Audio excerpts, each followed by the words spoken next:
Fire Today is World Diabetes Day.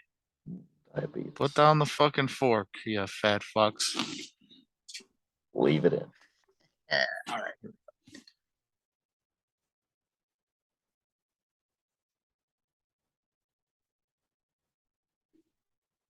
Hey there, everybody. Welcome back in episode 138 of the DAAAgenerates podcast. Tough fucking Monday following a Bears loss, 31-30.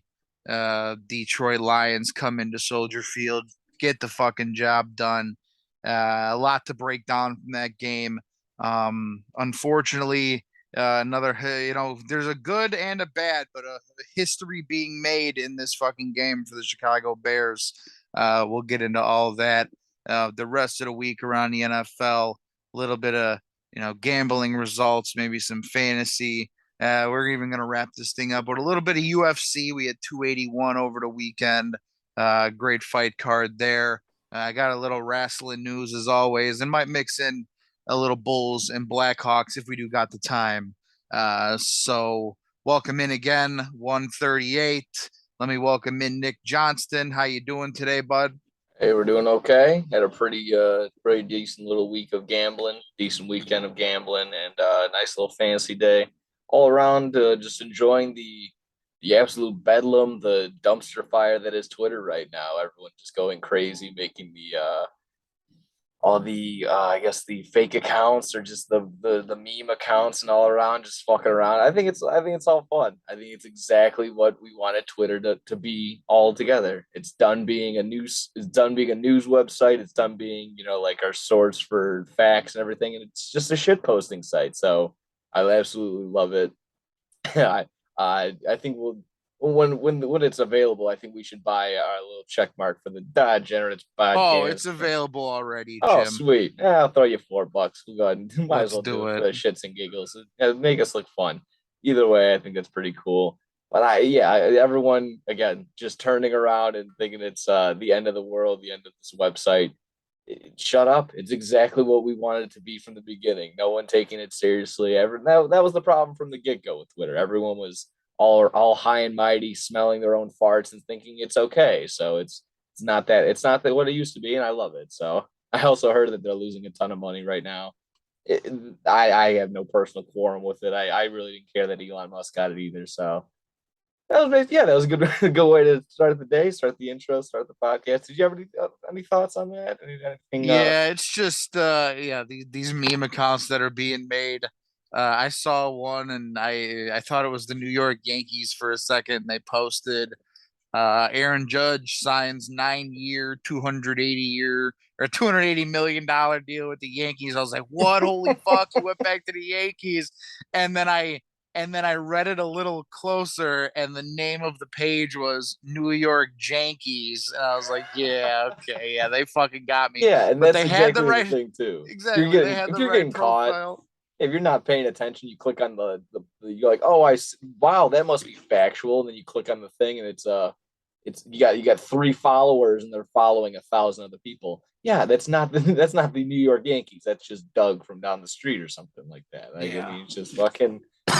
It's just again, it's fun to see who truly is the dumbasses and really who just I was the cream rises to the top. Maybe that saying applies here. Who knows? I mean, I think it's all around. It's just all fun and games. Uh, like I said, I enjoyed that. I've been enjoying that. Oh, the one. The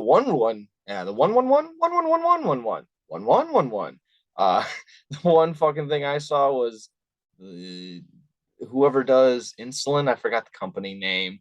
They made a meme account for it. They said insulin's now free, and apparently it fucked up their overall what would it be, their percentages on the fucking on Wall Street or whatnot. It went down by like 5%. I don't know. Some people are saying it was all due to some tweet and some fuckery on their Twitter account. Also, they were just saying like it was just the natural flow of Wall Street right that particular day. But who knows? It's kind of fun to see this. all going around right now. People are all up in arms, but go outside. It's okay outside. It's getting a little nippy, but Yeah, like you don't said, believe anything you read on Twitter nowadays. You shouldn't have beforehand, but now yeah, it's really like the Wild West out yeah. there, and I'm all here Yeah, for it. exactly. That's what Twitter should be. I think Abraham Lincoln said that once. It was a pretty good quote by that guy. Uh, yeah. Either Speaking way, of fucking getting shot in the head, I think we could just talk about the Bears, and just that what a fucking. transition. I Hell mean, yes. I wanted to shoot myself in the fucking head watching that game yesterday. If we're completely fucking honest, John Wilkes Booth, if you're listening, um, I'll give you my address. And your great great great great Just great sneak up, grandson. yeah, just sneak up on me, next week during the Falcons game and end it. So I don't have to watch his team anymore. Um, yeah, it was a fucking lackluster performance. Like I said earlier, Bears set two new records. One of them good, one of them bad. I'll talk about them in a few minutes. But overall, tough loss at home to the Lions, a game that everybody fully expected the Bears to win. Why don't you start off and give me your thoughts on the game first?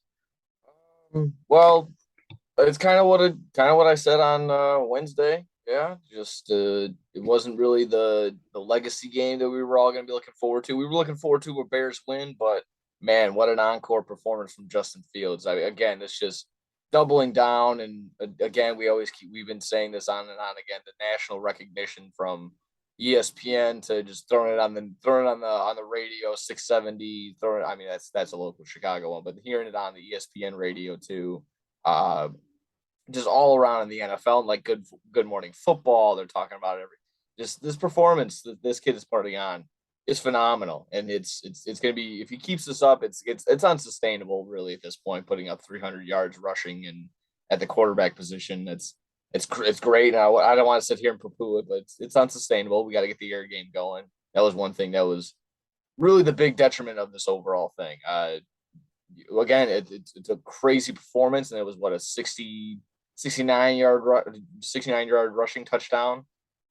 So much fun to watch, but Fields, he said it himself, his legs are fucking tired. So they're gonna have to figure out something through the air. All around, just slow start, 10-10.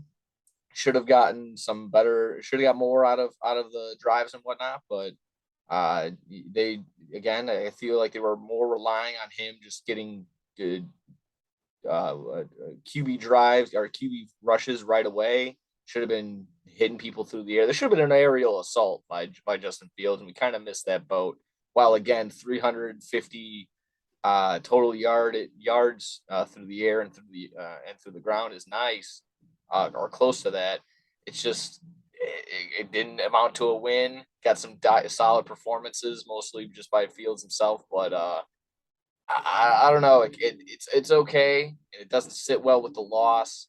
In the long run, we're 3-7, 3-6, putting up solid performances, looking good.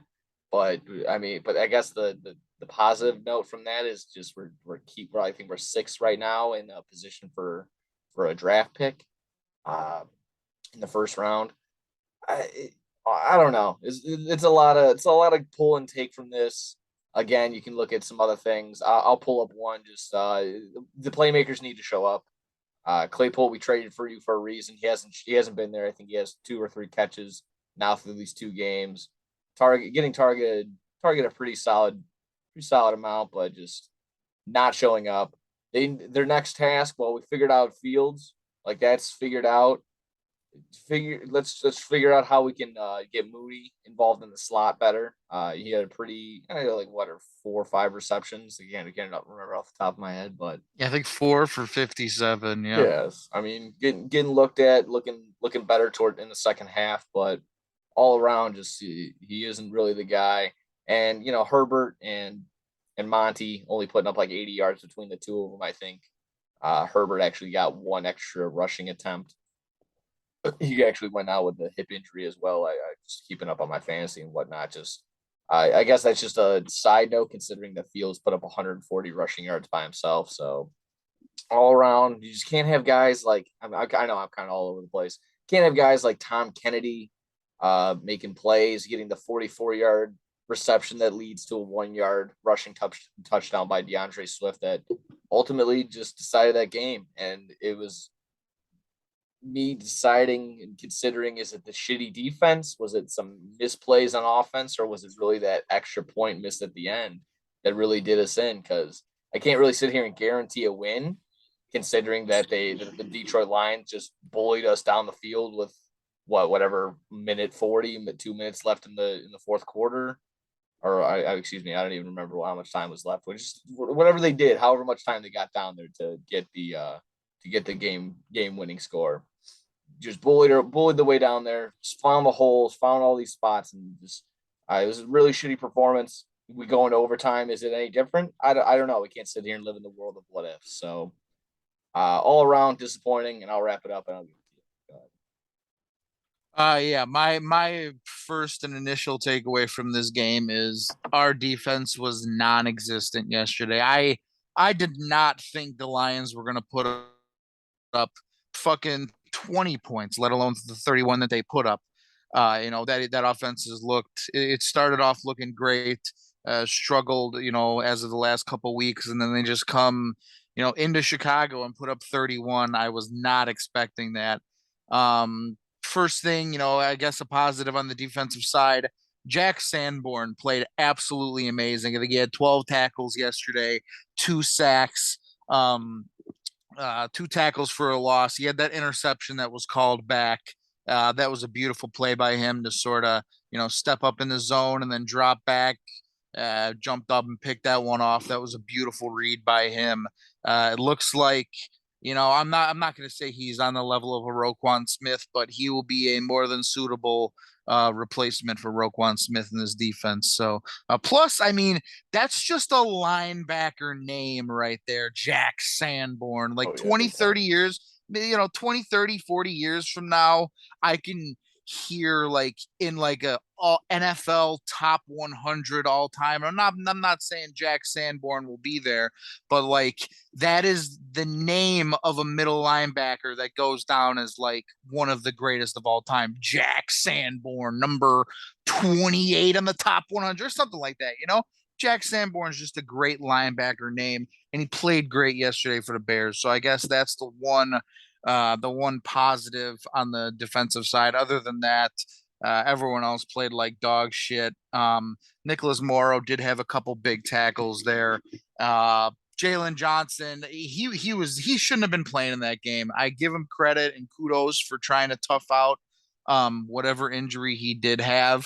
But he was helping the team more than he was hurting us more than he was helping us after that injury. So you want to be out there, you want to play, but he was clearly not at 100%. And, the Bears paid. I mean, Amon St. Brown fucking went for 10 catches, 120 something yards against us yesterday, which I sort of needed for my fantasy team. But, Jalen Johnson, I think if he's healthy, I'd say he'd limit Amonra to, not 10 catches, And he's 128 talented yards. enough to do that, but that's overkill. Having Yeah, it 10 is. receptions, like fuck, like you know he's going to him at some sort of point. Like Yeah, that's I think he had insane. 10 catches on 11 targets, 119 yards. Also had a couple of rushing yards. So, yeah, Jalen Yeah, Johnson, fucking whatever that injury was, get better soon. Just that was the big glaring thing yesterday. There was absolutely no defense. On the other side of the ball, Bears offense. I'm not even going to say the Bears offense. Justin Fields looked great, looked great again. That Cole Komet connection, it's there, dude. That's 5 touchdowns in three that was the games. only name that I Yeah, left off of my playmakers that needed to show up. He's figured it out. yeah, He seems to know what his role is and how to get open right now. So I think yeah. that's He definitely is. Him and Justin Fields, they're clicking right now. And we've all hoped. Bears fans have hoped for this for the last year and a half out of Cole Kmet. He's a big body. He's an athletic guy. I know at times last year he had problems fumbling the ball, but he's got great hands. I still go back to the game against the Panthers last year, early on in the season, and he caught a ball for a touchdown over 3 people. Like he is an athletic fucking guy. Side note. if he wasn't in the NFL, he'd probably be a fucking MLB all-star because they were showing like his high school and his baseball stats during the game. And he batted like 390 and then 412 his junior Damn. and senior years. So I mean the guy's an all-around athlete, he's an all-around stud, and we're seeing it now, and that's great. He might be emerging as Justin Fields' new go-to guy, just like Travis Kelsey is with the Chiefs and Mahomes, just like Andrews is with the Ravens and Lamar Jackson. Cole Kmet might be that guy. I'm not saying he's that top tier echelon tight end, but he might be that new number one. You're in a pinch, you need a first down, you're in the red zone. Who's that number one guy you're looking at after you snap the ball? Quarterback, make your read, 1, 2, 3.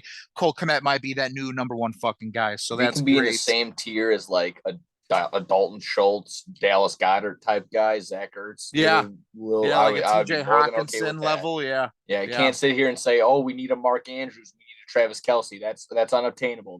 That's not going to happen again. Like Yeah. those guys Yeah. are who they are for a reason. So if we can get in that same sort of tier, like I just mentioned, I'd love that. Sorry, go ahead.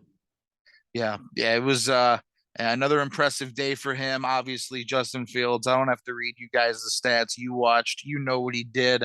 Also set a I said it earlier twice. The Bears set two records yesterday, one being good, one being bad.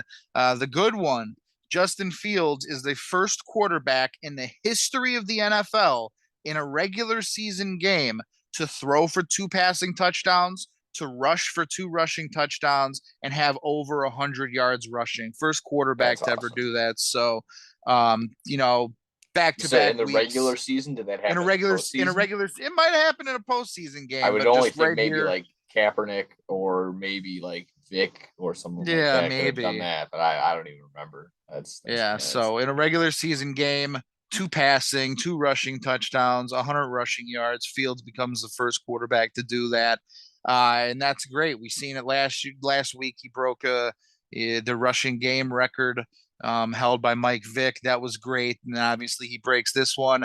But he came out after the game and he said, "I don't give two shits about records. I care about winning." And that's what I like to see. That's what I like to hear out of my quarterback, because stats are great. Stats are amazing. It really shows you that, this offense and Justin Fields is improving week by week by week.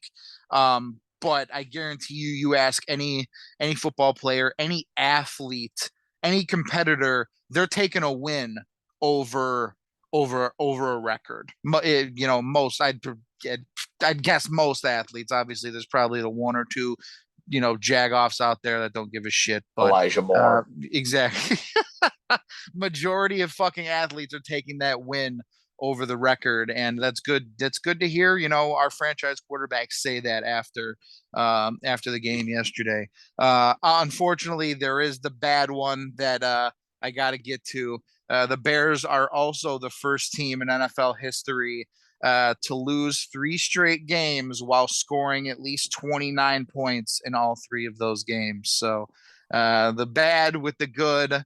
We're Bears fans. We're I Chicago think that might have sports just answered fans. that thing about the extra point being the issue of the defense all around. I think it's just the defense now. I think I may have answered my own Yeah, it question with definitely that. is. Cairo Santos is our guy. He's still made like 40 something field goals in a row from inside 40 or inside Yeah, 45 yards or something like that. So, I mean, other than Robbie Gold, I'd say he's been the best kicker, the most consistent kicker in fucking Bears recent history. I mean, we could have fucking Cody Parkey or Eddie Pinheiro.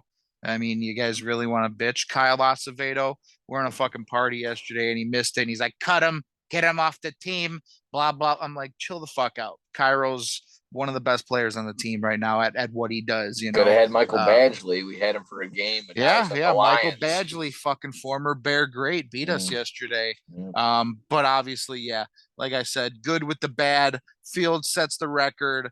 Bears lose three straight while scoring 29 in each of those three games. First team to ever do that. That's the Bears, man. That's not just the Bears. That's just Chicago sports fans. We are used to these Find new ways to anomalies happening. lose. Find new Exactly. ways to We lose are every time. we are we are so used to these just one in a million fucking anomalies. And from all fucking sports. It's just it's disappointing. That game was hard to watch. It was a great start. Bears got off to a fucking lead. Offense was good. They were clicking early, and then it slowly fucking spiraled out of control. Bears just finding ways to lose that fucking game.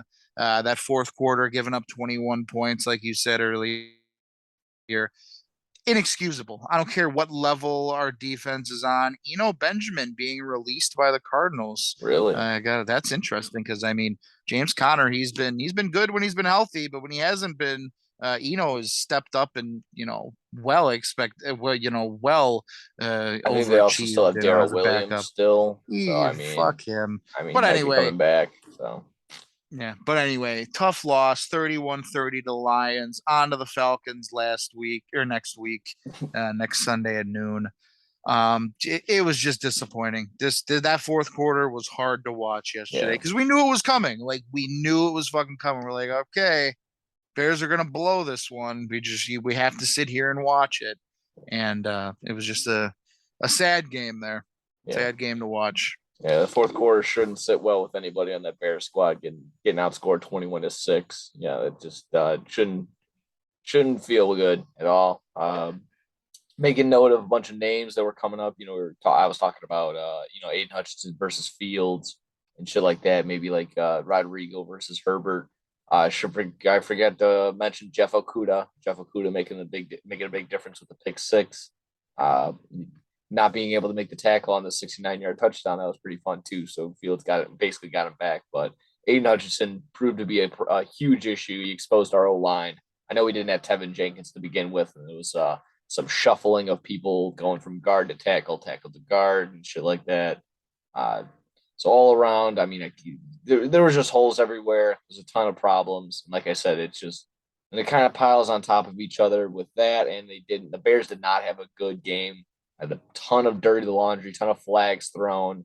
And that resulted in a bunch of penalty yardage that, scoring 30 points, that's nice. It's just towards the end, we weren't able to convert on that fourth down and shit like that. And just getting blown up. I just kind of resaw that play as you were talking. That I have the ESPN like football going or whatever it is, the fantasy football now or whatever the fuck is going on. Going over it, it was embarrassing. It looked really bad. Just the old line just wasn't prepared. Like I said, Aiden Hutchinson proved to be an issue, and just I don't know. Just we at least we didn't look as bad as the Packers against them. That was fine to say, but just still losing to them, to the Lions, not good. I think this might have been Dan Campbell's first road win. Not good. Yeah, that Not was his first road win as a head coach. Yeah, so just again doesn't sit well all around. I don't want to sit here and poo-poo on. I mean, no, let's. I mean, we already kind of did. We'll do this every single time, every single week. This is so special to sit here and watch Justin Fields do what he does. I mean, yeah, I think the through the air will come through, but just all around, like you see, we have a fucking freight train roll as a quarterback. It's unreal. He was 6'4", whatever, 200 and something odd pound fucking guy. Almost, I mean, we almost have Aaron Donald out there in some sort of way, just a little slimmer, a little ways to go, and he's a little bit more elusive. But in terms of like height and just the way that he's built, like it's going to be tough for a lot of these defenses to take him down and to tackle him in any sort of way. I'm sure that he'll get figured out in some sort of capacity. I just don't want him to. I don't want Justin Fields to fall into the stereotype, the QB stereotypes of oh, he's just a running back that wants to play quarterback. He's Lamar Jackson. He's Jalen Hurts. I don't want that to start happening. I want that air yardage. I want that passing game to develop. This was the perfect opportunity to do it. Kind of missed it.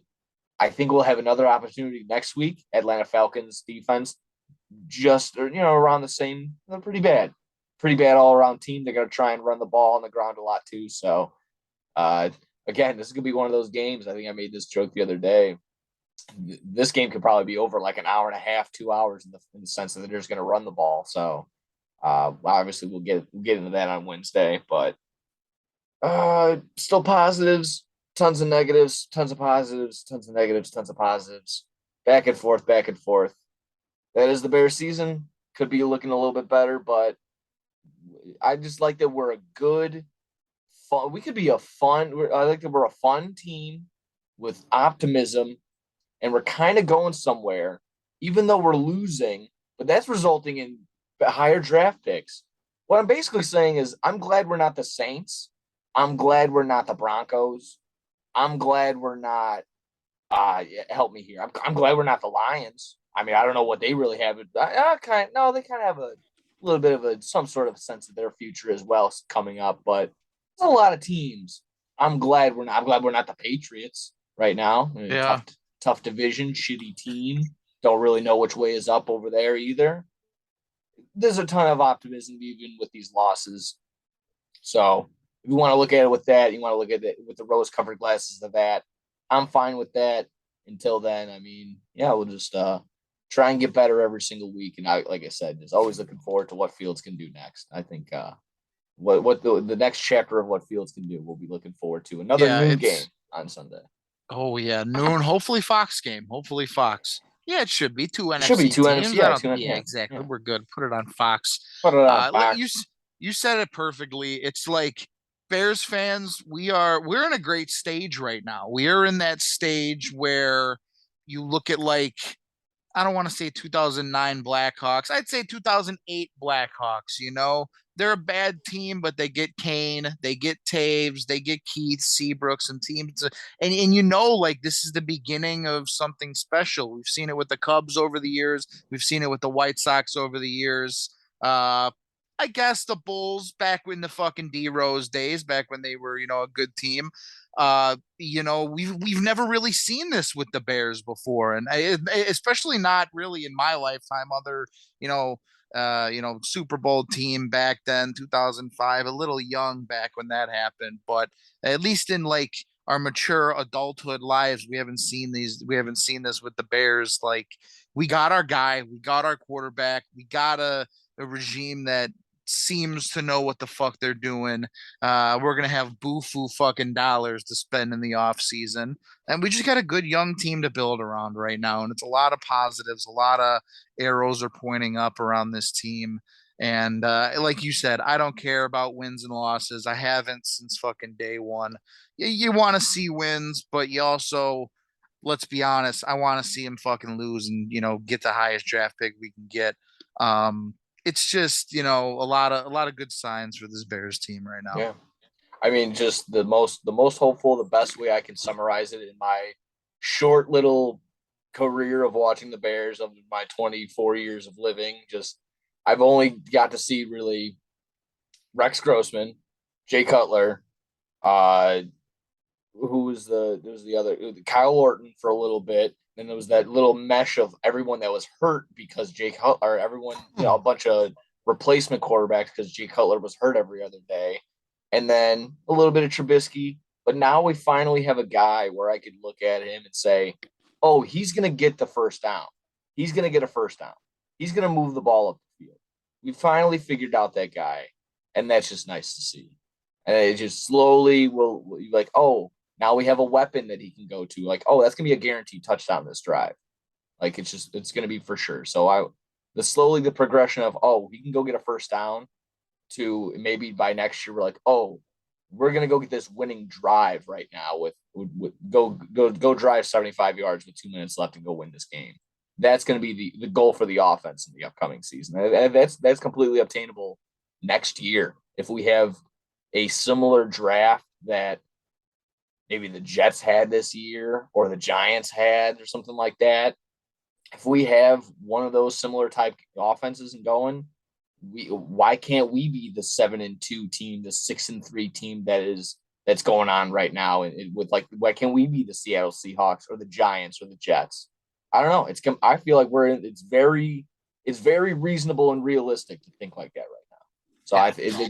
it's very positive, and it's a warm feeling. It's a nice feeling. It's a Yeah, it good really feeling. is. So yeah, It really is. I mean, look at the one thing that stands out to me is just look at like the drives that the Bears are having. 8 plays, 60 yards, 15 plays, 75 yards. 10 plays, 75 yards, Yeah. 3 plays, 71 Gone are the yards. days of when that Exactly. little thing comes up on the side, like reviewing, recapping the last 8 drives, where it says 4 yards punt, 4 yards punt, 8 yards field goal, 4 yards punt, 4 yard or 4 plays fumble, just shit like that. Gone are those where now we're actually seeing, like you just said, eight plays, 75 yards touchdown, 8 plays, 75 yards field goal, just shit like that. That's great. I'm hopefully you're getting to that point. Sorry if I. Yeah. Yeah. It's refreshing. It's refreshing. And Absolutely. definitely an Absolutely. exciting time to be a Bears fan, even though we're losing at home to the Lions. It's it is Water kind of heartbreaking finds as its that fucking balance, I fourth. suppose. We Yeah. lose to the Lions. We beat the Niners. We probably shouldn't have won that game. Should have won this game. It's one of those. I don't know. I was kind of thinking about it in that light too. But again, you can't really. Should be this. Should be that. It is what it is. I keep saying that. It's just It it literally is is. what it It is. truly Shout is. out fucking Troy, Dan. Love that dude. Yeah. You see me the entire I Popeyes menu? no That what? video just came. Oh, I have to watch that. Popeyes just came up, and they just opened one in Canada where he lives. And if you guys aren't aware, Troy No Dan's a way. YouTuber. He's a gamer YouTuber mostly. I think he does like the NBA. He's not very good, but he just does like the comedy NBA, comedy and Madden shit. He's actually funny, unlike these like try hard YouTubers that try and just be good at the game. He's entertaining, and he just did that. He went up to his local Popeyes in Canada, bought basically everything, ate like 10,000 calories worth of food, and just Holy sat there. shit. I know I've seen the one on his page where he ate everything on the Taco Bell Yeah, menu. that was the same And exact it took thing. him like 12 or 14 hours and he had to Yep, take a break in between because he got sick. But yep. That was I'll the I'll same definitely have to thing. go watch the I'll definitely Essentially have the to go same thing. watch the fucking Popeyes one. Yeah, that dude Oh is fuck. hilarious. Yeah. Troy It's Dan, if you're listening, we love you. oh boy. Yeah, so that was that. I mean, did you really have anything else on the Bears? Like you said, I think we kind of stepped. That was pretty decent. That was pretty kind of wrapped up just about everything. The state of the Bears game week 10 recap. Obviously, we get into week 11 preview come Wednesday. Them against the Atlanta Falcons. Are they on the road, or they're I still think at we're on home? the road. I think we Hey, are kicking in a dome. yeah, we're Love on it. the road for that one. Falcons open up as 3-point favorites. They're only getting the 3 points at home. Yeah. Take the Bears. Take the Bears. Bounce back game. Uh, yeah, like I said, we'll get into that. Revenge game for Cordell Patterson. Ooh, that's Watch not out for him good. having a big He's one. gonna. Yeah, I mean, he just had a shitty 18-yard game. Like I Yeah, said, gave he's up. gonna fuck us up. Yeah, I know he might put it just on have his to. Twitter. He's like, "Damn, all my fantasy owners are mad at me." Or he posted something like that on Twitter. Yeah. And Now he's gonna he's score. He's gonna yeah, might not put up the yardage, maybe yeah. just like After two that scores or tweet, he put something. up 3 points. He's playing his former team. He's going off. So It's start yeah. him in fantasy, All everybody. the stars are lined up for Cordell to go off. Or he's gonna Uh, snap his leg. Something. ooh, yeah. That's Speaking that's not of good. speaking of snapping legs, Zach Ertz officially out for the season with a knee injury. Oh, really? He's done, Jim. Oh, Yep, that's Zach unfortunate. Ertz is done. Did they say it was a? Well, I thought They they just said said that a his knee ACL was injury. I don't think they intact. said. They Okay, just said a severe knee injury. He will miss the remainder of the season. that's unfortunate, especially for that Cardinals offense. Oh, did you see that the first episode of the Cardinals I midseason did, Hard yeah, I Knocks did. came out? Did you watch it, or did Yeah, you? I watched it. I enjoyed it. My one takeaway is I think Cliff Kingsbury is a fucking douchebag. I was kind Um, of getting that vibe too. Like, what? yeah, Maybe it's just the young coach regimen, or maybe he just hasn't been exposed. But like, he was really eager to like show around his house and his giant yeah. lion poster, and like, oh, this is my movie room. Is where I get away and not want to be somebody where I'm supposed to like take orders. Like, all right, dude, Yes, relax. as soon as I saw that poster of the lion with the crown and he's like, I'm a Libra, I was like, you're also a fucking douchebag. So and then there was the one scene he was at practice, watching practice. He had blackout shades on, a hat on, and he had earphones, like the big ass, not the earbuds, the headphones Yeah. over, his ears, listening to something. I was like, this guy's a fucking toolbox. So Oh man. it was a fun episode. Oh Cool to yeah, no. get a little in depth with Buda Baker, see into his life a little bit. I think him and his sister might be a little too close for my liking. Hopefully it comes out maybe in a mid-season. She's like a stepsister who wants to fuck him or something. Oh I don't know boy. what the case is, but that last scene where they were on the couch and she had the short shorts on and he didn't have a shirt on, I was like, you guys are a little too close. I want to, maybe focus on that more a I little. think you've been Episode two, watching episode three. too much extracurricular videos on your. I think your active imagination And just then she's running like, I'm wild. hungry. I want chicken wings. I was like, okay, okay. But yeah, And then just she the got weird stuck in vibes the there. dryer. Like what? Like what was going on? Post credit HBO. scene. Post credit scene. Buddha, help! I'm stuck. Yeah, exactly. Yeah, Yeah, it all was a around, yeah, pretty good it entertaining. was a good first episode. Got to see, the opening scene, the opening Murray running down the tunnel, and he just screams "fuck." I'm like, was that a child? Who said that? Like, what was that? Like, that's supposed to be my fucking fantasy quarterback. God damn it! Like, yeah, that was fine. I mean, all around, nobody really seemed like a shithead or shit for brains. One that really caught my interest was just the simple question of DeAndre Hopkins is talking to one of those coaches, and then he's like giving him a pep talk, giving him a pep run. I think this was legitimately the game that he was about to play right, coming off his suspension. He just goes, "You think I can still get in the Hall of Fame?" Like, I just thought like maybe he's just setting him up for so he can get that little self fulfillment. Like, oh, I just need him to say yes. Like I already know that, or maybe he just really has that self doubt only because of this 1 6 games suspension. I don't know. I feel like far worse people have done worse things and come back and they're still part of the NFL Hall of Fame. So I think that was just a little interesting. They just to see the insight on DeAndre Hopkins on his thinking right there. I don't know. Maybe you caught it. Maybe other people thought of the same thing, but I don't know. Yeah, I thought that was I sort of feel it was one of those situations where like um a little self doubt at that it was particular like time. I think the coach was like lying to him, honestly. It's like, oh, do you think I'm gonna get into the Hall of Fame? And then the coach is like, yeah, yeah, of course you I are, mean, if he like, continues this yeah. career route, I think why wouldn't he? No, I definitely think he has the fucking the talent and all the It's like numbers and the 180 accolades straight to, games yeah, of a for sure. catch. Yeah. Like his numbers are there. I mean, he was especially putting him up with the quarterbacks that he was given. I think you at least consider it in some sort of capacity, especially if he has a crazy second half of this season, then just a bonkers couple of the rest of the seasons on the way out of his Yeah. career. I don't really know how old he is off the top of my head, like 28 maybe. They're getting a couple of them are getting up there, so I don't know. Yeah, All the around only pretty thing you got entertaining to episode. worry about, is who knows, what people are going to say and what people are going to do with this PED suspension that he had. Like, are they going Yeah. to hold that over his head, like they've done in baseball for, all these different dudes? I don't know. I We've don't never know. really seen that in the You just had Colt NFL. McCoy throwing to you, and you had like 10 receptions for 98 Yeah. yards. That seems pretty good to me. I don't know. Yeah. I don't know if that's PED again. I mean, you just again thriving No, on who knows? shitty Maybe, quarterbacks getting thrown to you.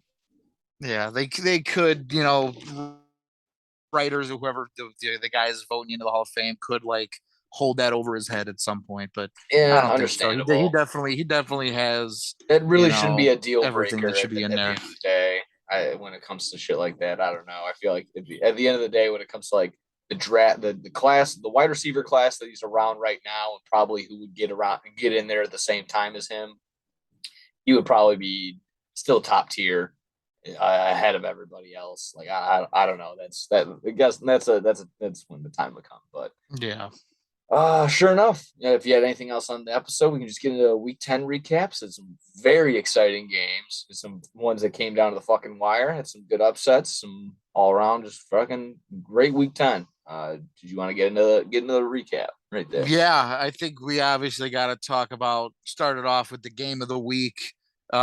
Vikings Buffalo 33-30. Vikings get the win on the road. in an absolutely bonkers back and forth game. Bills go up early. I think it was 24-10 at one point, and 27-10, and the Vikings come all the way back and win it. Uh, I mean, there are so many plays that we could talk about in this game. The big run from Dalvin Cook, I think it was 81-yard Yeah, yeah, touchdown it was the run. longest of his career. Yeah, Yeah, longest of his career. Devin Singletary had two touchdowns earlier in the game, so he had a good one.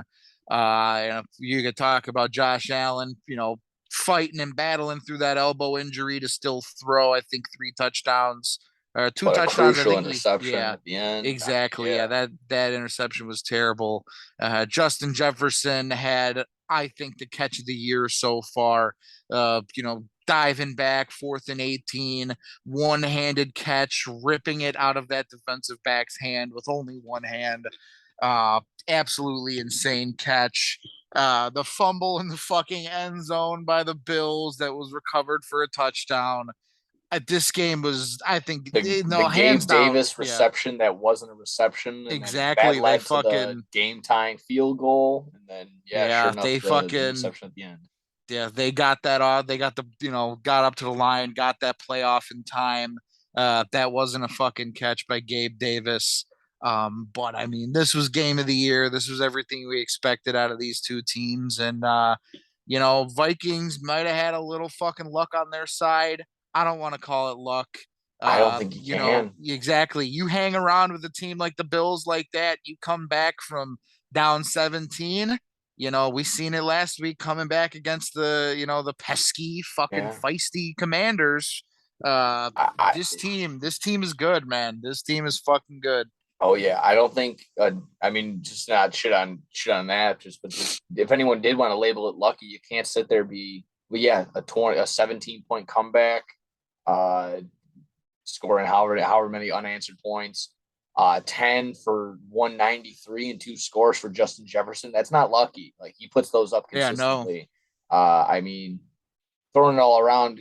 Delvin Cook, majority of his rushing yards, he was basically shut down except for that large rush, but still doing his job and showing up. Kirk Cousins was just dotting it up where he needed to go, and oh man, I mean, this was crazy. This is exactly you described everything. Yeah, just Devin Singletary helping out early. He also helped the Vikings. I think he fumbled in that game. Uh, CJ Ham scored a touchdown. For the Vikings fullback.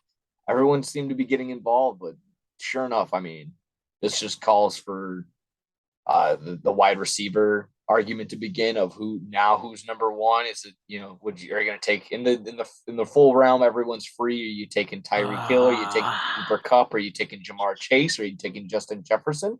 Maybe even maybe a guy you wouldn't really consider, but his name is there in all of these lists of like yardage, catches, and everything like that. AJ Brown, just a different like playmakers like that.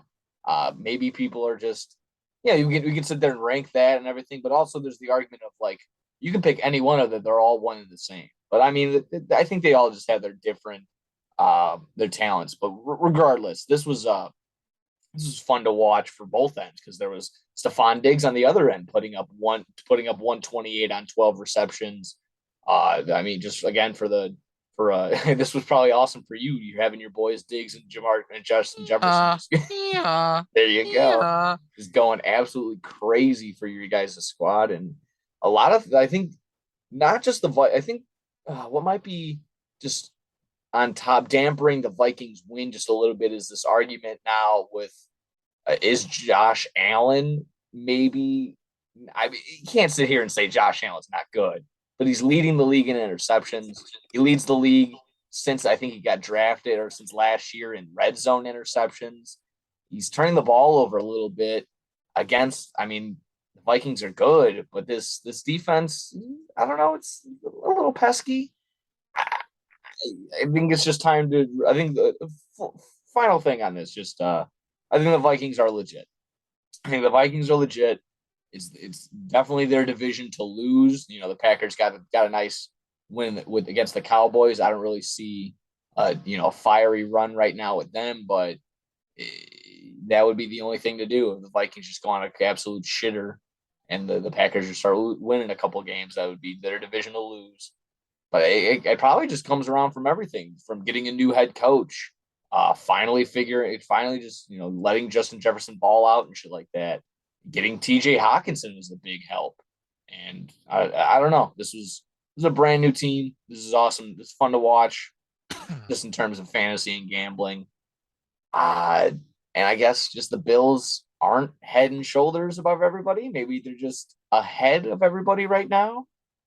Everyone's kind of getting there, kind of stepping up and kind of meeting everybody right where it needs to be. So I don't know. I also heard the one last thing, just to throw it up to you.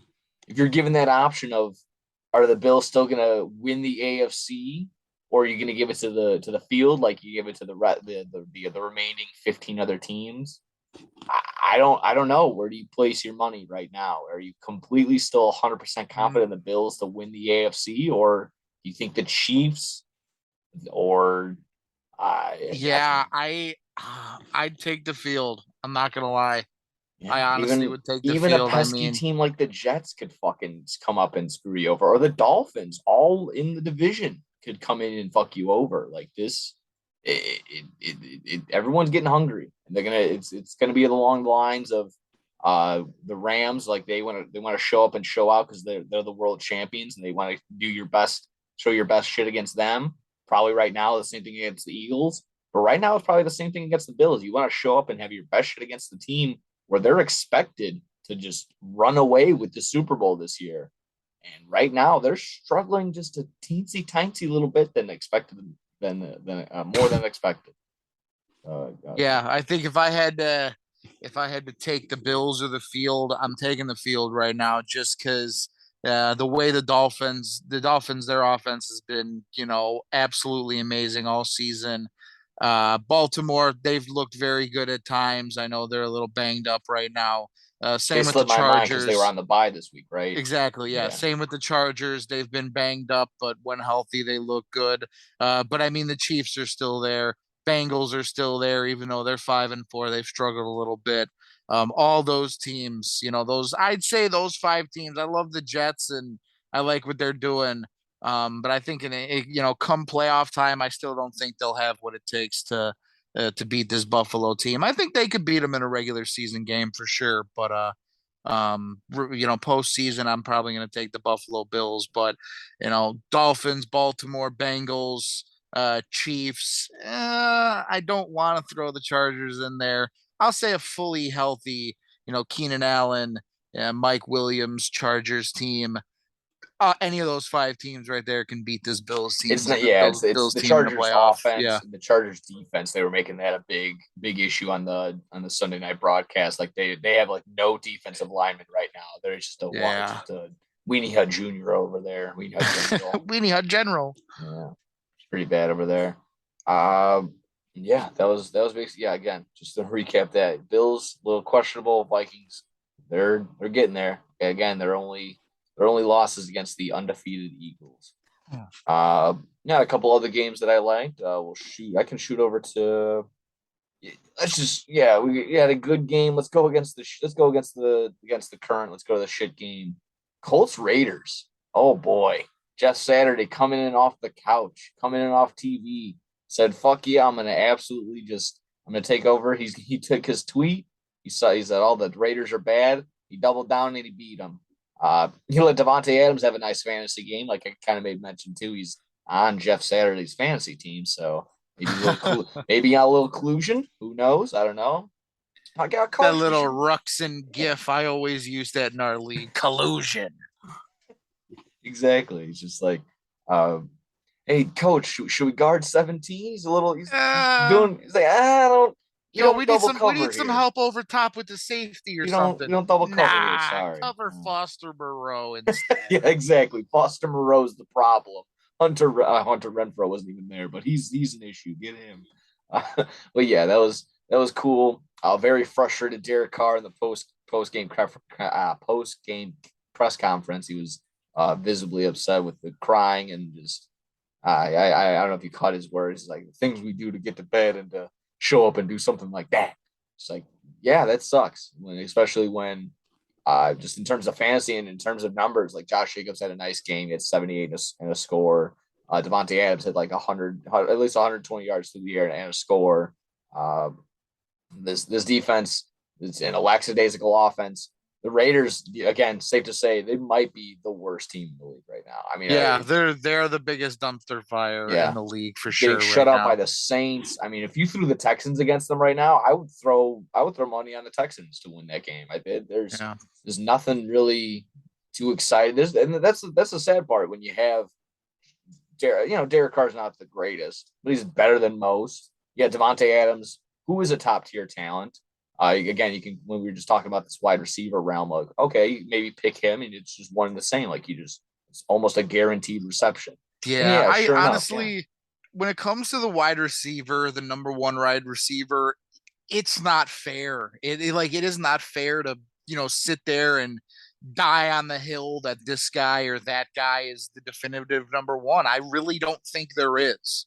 I yeah, really don't think there is. Like Jamar Chase, Jefferson, Diggs, Cup, Adams, like those five guys right there, you they you can change argue defenses. any exactly. It's You can Tyreek you can Hill, maybe argue for sure. A Ty, lot of people are going to I tell. forget Tyreek Hill. Like Tyreek Yeah, Hill's on pace for 2,000 yards this season. Like there's that group of 6, 7 guys. I mean, D Hop even look at. Imagine if D Hop never had that 6 game suspension, he'd be up there leading the league in receiving too. Like there's that group of 6, 7 receivers that you can convince me that any of those 7 are the number one in the league, and I can't argue against it really because they're yeah, all that fucking good. absolutely, without a Yeah, doubt. Yeah, yeah, but just getting back to this Colts and this Raiders, all just a shit show. Terrible. I guess we'll just another. We'll see what's next in the under the sleeve of Jeff Saturday. Any final thoughts on that game? yeah. What's under his sleeve? The division. He's going for it all. He's going Yeah, for it all. Watch, it's I'm gonna be not tough. kidding. I mean, They're it's gonna gonna be win tough. it The all. Titans are still winning ball games against a really. I mean, that was the most boring fucking game on the planet. 27 Yeah, total points and the over under was at 36 and a half. That was probably the easiest under in anyone's life. I kind of I'm kicking myself for not taking it. Um, but yeah, what a shit show of a game. Uh, yeah. That was that game fucking that ugly there. both But the hey, yeah, yeah, kudos to him, man. Kudos. First fight, all the fucking hate he got. yeah, Everyone fucking, criticizing. He didn't have this, he didn't have that. He's never coached, blah, blah, blah. Goes out there and gets a fucking win in the NFL. yeah, Against a talented team too. I mean, the Raiders, there's no doubt that they are a talented team. They got big names, they got superstars. They just fucking they are a dumpster fire. They cannot put it all together this season. So yeah. They're in their own way. especially on the road too, to get a road win against a talented Raider team like that, very impressive. So Yeah, I mean, hey, he made Matt Ryan look like a serviceable quarterback yesterday. And absolutely. obviously, Jonathan Taylor had a fucking huge day, 147 yards and a touchdown, and Yeah. I think he had a 2, 3 catches as well. So huge day for JT. Yeah, very much so. And then I guess yeah, that's that I did division is gonna see be a toss up. Okay. before we move on to the next game. I did see this one fucking. It's like 11:45 before the noon game started yesterday, and I'm sort of just laying there scrolling, and I saw a picture of Burt Reynolds from The Longest Yard when he Yeah. goes into Oh the game for yeah. the one play, and it's like Yeah. Jeff Saturday when the Colts start losing later. Exactly. That was I saw hilarious. that Internet, exact same one. It was basically yeah, that. It's like yeah, when the like when Jonathan Taylor keeps getting tackled in the backfield, it's like yeah, I'm I'm going in. fucking going in. Yeah. Hey, he can still do it. Man, maybe not. Yeah, All right, he's look got at to that. bulk up a Free little bet bit. on PointsBet. Go sign up at PointsBet right now. Get a free fucking $2 bet. Use it on a same game parlay. Turn it into 3 grand using promo code SYS9. I'm gonna fucking build a little same game parlay for this Monday night game. Points Betting bet. all the overs. Code SYS9, baby. Uh, Another one. I'll shoot over across over into Munich, Germany. I guess it was nighttime for them. They had a crazy showing up of people. I don't know if you saw on Yeah. Twitter. A fuck ton of people showed up. This game sold out so quick. So that's awesome that NFL is able to have this global reach. But yeah, they got a pretty decent game. I know the score might not show that or represent it in any sort of way, but uh, Tampa Bay comes out. I think they scored 14 to start it out. Geno Smith couldn't really move the ball all too much. It was all second half for them, slowly climbing their way back. But I think a fumble recovery for the defense that helped them. I think they ended up scoring still afterward. But the Tampa Bay doing just enough. That was cool. Uh, Tom Brady getting intercepted. He was trying to break some record for the most consecutive passes without getting intercepted. I think that got poo-pooed. Either way, still a decent game, and mostly the reaction afterward of just the crowd not leaving, and then just the players loving the pregame of the crowd. I think that was all really the headlines of this game was just the crowd interaction, how awesome that was, the chanting, the, the crazy amount of jerseys that they were actually pretty good. A lot of actual Tom Brady Buccaneers jerseys. It wasn't just random Cardinals jerseys and Panthers jerseys all around. A couple of Vikings jerseys. That's cool too, I suppose. But yeah, they actually the Germany crowd. Yeah, good job, I suppose. I don't want to. That was cool. And then just to be a part of history, I suppose that was what Chris Godwin said afterward too. He's just like doing that. So, Yeah, any fucking thoughts on Tom this? Brady. Tom Brady still undefeated in games played outside of North America, Yeah, I or at saw least that. the He's like United 5-0 or States. something like Yeah, he's that. 5-0 in his career. I love these games. First of Yeah. all, 8:30 in the morning, you get a little extra football. I'm always a fan of that. So I made sure I was up early to watch this game. Um, and it's just awesome. These foreign fans, these European fans, not really exposed to football over the years, really getting into it as of the last, I don't know, I'd say at least decade. We've been going over there. The NFL's been going over there having these games. Um, they fucking show up, dude. They show up. They enjoy these games, and the one thing that I noticed watching not only this Munich game, but the games in London. Nobody's on their fucking phones during these games, and Oh I yeah, guess it's that's a good just point. that's just us being dumb fucking Americans. Obviously, I wouldn't put you and I in that category because when we're at Cubs games, Sox games, whatever games we're at, we're watching. But there are obviously those If I'm on fans. my phone at a sporting event, I'm gambling. We're placing a bet. Yeah, we're Yeah. placing a bet or we're cashing out of a bet. That's Yeah. that's really it. Or I'm texting Mikey not to yell things at Mike Trout. That's all I'm really gonna say. If you know, Yeah, you know. He hasn't been to the club in a couple of if years, so it's okay.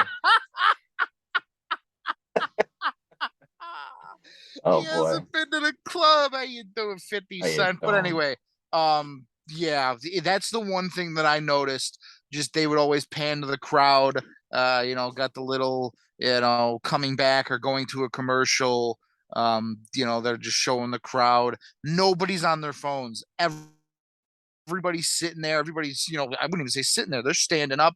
They're cheering. They're drinking. They're having a fun With their time doing their giant chants. mug of beer, did you see that? Yeah, dude, that was Like fucking insane. It was like medieval a times chalice style. exactly, and Like a big what? ass handle on it and a little Yeah. pouring spout on it. I was like, this, why can't we get these in America? That would be, I would pay $30 for that. I'm not even kidding. But they show up, they show out, they enjoy these special events, and that's what they are for these European fans. Special events. It's once or twice a year. Once a year if you live in Germany, a couple times if you're lucky enough to, live in the UK. I'm all for it. Fucking I think spread this next week's a game out. Mexico City game. Yeah, I So think we get potentially who was it? The Chiefs and Cardinals. No, uh Saints.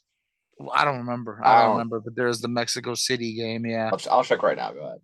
Yeah, that game, I think last time they were in, it was the Rams and the Chiefs, and That got ended up canceled. getting canceled, and then that ended up being like the highest scoring game of all time or whatever the Yep. fuck it was. But yeah, got shut down. The cartel threatened to fucking cut off everyone's heads. But in terms of these European games, obviously. all for them because we get that extra 2.5, 3 hours of football. Plus, it's just we seen the chant. We heard the chant afterward. Everyone's singing "Sweet Caroline" while Tom Brady's doing his post game interview, and he stopped his post game interview to just sort of like take in the moment and just look around and be like, "Holy shit, these guys, these fans." That's exactly what they are. They're true fans. They love this. They love the game of football over there. And yes, we're gonna call it football. Stop complaining. That was the one thing I did see on the internet a little bit. Oh, they still call it football. Yeah, we're not going to change the name just because we're in Europe. Yeah. So I'm all for these games. The fans love them. They're special events over there, and yeah, they're definitely special for the players too. Even Brady said it. It's like you remember these games. You don't Yeah, they get remember hype. every You exactly. You feel the don't crowd, you remember feel the every energy. regular season. You don't remember every regular season game, but games like this you will remember forever. So Absolutely. I'm all for them. We need more of them. Absolutely. Yeah, next week Monday, Cardinals. Cardinals are considered the home team. Cardinals at Niners, or excuse me, Niners at Cardinals. My brain is a little stupid. And again, live from Mexico City, Mexico. So that'll be Ooh, fun. Let's take another gander. May add one or two other games we can talk about. Cowboys Packers. Kind of make a mention of it earlier. Cowboys ultimately kind of just blew it, and I don't really know if it's the next step in the Packers' right direction, or if it was just a little shot in the dark type of thing, a little bright spot, little bright spot, a star that burned out too bright in the Packers. I don't know. I can't really sit here and say that. Christian Watson tried to do his best Randy Moss impersonation, getting 4 catches, 3 of them for touchdowns, like 100 and something odd yards. So that was pretty cool. But yeah, ultimately it was really the Cowboys just blowing this game. I think they had a 28-14 lead, but the Packers just slowly trickled their way back into it. Aaron Jones ran all over them, and like I just said, this rookie Christian Watson finally cleared a concussion protocol. I felt like he had like 3 or 4 games where he just got popped and he was done. And sure enough, he was able to stay healthy throughout this entire game, made the difference, and the Packers get a win. It gives them a little bit of momentum going into this Thursday night game. Our friend Mike will be over there in Lambeau for that one. That'll be cool. But they're going up against the Titans. We'll see how that momentum carries them if this season goes anywhere for Aaron Rodgers. So was this a statement game? Was this a get right game, or was this just a fluky Dallas Cowboys? That was just one of their losses of the year that they just chalked this up to one of those. I definitely think it was definitely it was a must win game. You 3-6, you fall to 3-7, your season's pretty much fucking over if you're a Packer fan. So to get this game must win, to put up 31 points on this Dallas defense is very impressive. So uh I am gonna say Mike McCarthy lost to this game and the Packers won it, but they won it because Mike McCarthy's a fucking idiot going for it on that fourth down late in the game. Or that was in overtime, I believe, actually going No, for it. I can't even Yeah, it was in remember. overtime. Yeah, it was their Okay. first drive of overtime. They drive it all the way down, fourth and short, 3 or 4, whatever it was. Goes for it, incomplete. They lined up. I'm like, okay, they're gonna try and draw them off sides, just like you always see teams doing, and then they actually snapped the ball and went for it. I was shocked. I think that's just Mike McCarthy going into Green Bay, going into Lambeau, where they got a street named after him over there. He's I guess like a legend over there. I don't know how that guy's I, a fucking half a I don't think meatball. they. I don't think Yeah, so. That kind of dried. I think that well dried up. Uh, I think there was also something they panned to him showing up at like 11 a.m. that morning, almost yeah, he almost was looking there. like Vince Lombardi with his no hood on his jacket, scarf, and I don't think he wasn't rocking the hat because I think his head's too fat. But I mean, Yeah, he he looked does like have a a big jag off. head. Yeah, he looked like a fucking jag. Uh, he's not a very good coach. I think No, they he were never winning has games been. despite him, just because their rush offense is so good. Tony Pollard's very explosive and awesome. While he tried to fuck me up in fantasy, he did a little bit, but just a little bit too more than enough to get by him. But still, he's an issue. They got to run with him. They can't see these two games with him going up against the Bears. I think they had their bye, and then Tony Pollard has another solid performance against the Packers. They can't just hand the ball back to Zeke and think this is going to be okay. That's going to result in losses. I think that's going to be Well, more. and Mike McCarthy's their head coach. He's Yeah. gonna go to Well, Zeke, so yeah, and he's the it's that, and fucking clown. it's that, and it's Jerry Jones that's like, we go where Zeke takes us. So I know you gotta help out your guys and whatever. You invested a ton of fucking money into them, but to just sit here and ignore it is ridiculous. That's just a bad move right there on their end if they're gonna fucking flip back to that. Yeah, all around bad loss. Good win for the Packers. They, like I said, their backs were against the wall. They needed something. They were 5-point dogs at home, and sure enough, they were outright winners. So that was good on them. We don't like complimenting them, so I'll just leave it with. It was fun watching, kind of like what you've tweeted on our thing. It was very fun watching Aaron Rodgers get sacked, just get absolutely bullied for a little bit. I think he only had 6 completed passes through the first half. Like, again, it's just more of a showing to the Cowboys defense and to the Cowboys team in general. Maybe just to Mike McCarthy and his play calling decisions that, yeah, you guys fucked this game up. This is definitely a locked up in the bag win for y'all, and just let it slip away. Simply just let it slip away. Uh, that was basically that. The only one I had left was the Sunday night game, and wasn't all too crazy. It was more or less just the 49ers slowly getting back into it. I just want to try and just focus and shine the light on Herbert getting hit, which led to Dre Greenlaw getting kicked out of that game. Did you have any really thoughts on that? Did you have any just like I said, anything on that at all? Yeah, I thought it was, throw the flag. Obviously, they're not gonna not throw it nowadays. If a quarterback gets hit in the head, it's 15 yards of personal foul every single time. I do think the ejection was not necessary, though. I mean, let's see. Just talked with Raiders owner about Josh Danielson. Who the fuck cares? Fire him. He's doing seven. We need a fucking hard knocks for the Raiders. Imagine that with Henry Ruggs and AB and fucking the racist coach. How fucking entertaining that TV would be. Some of the camera crew might get shanked and stabbed I by the was just criminals, thinking that. but Yeah, it'd be they'll it'd be be worth leaving it the as facility, and they're like, "Hey, pal, can you come over here?" We're like, and then they steal yeah, all the like equipment, and then you're just gonna cut. It's gonna be an episode to like having an interview with Derek Carr, and just gonna cut to like some guy at his house because he has all the equipment and shit. He's like, "Hey guys, just welcome to my house" or some shit. I don't know. That would be. This is where my brain is right now. I don't think they could do that just for the sake of the safety of the crew. Can't go to Las Vegas for a hard knocks. Yeah. yeah, that would be a fucking one entertaining show. But in terms of the hit, like I said, you're gonna throw the flag every single time, but I also feel like Justin Herbert was going down, and it was just one of those plays where I don't think Greenlaw could sort of like pull up. I mean, he was going for a hit. I don't know who it was who tackled him from behind, and he starts to go down. He's just like leaning forward, and he sort of like leaned.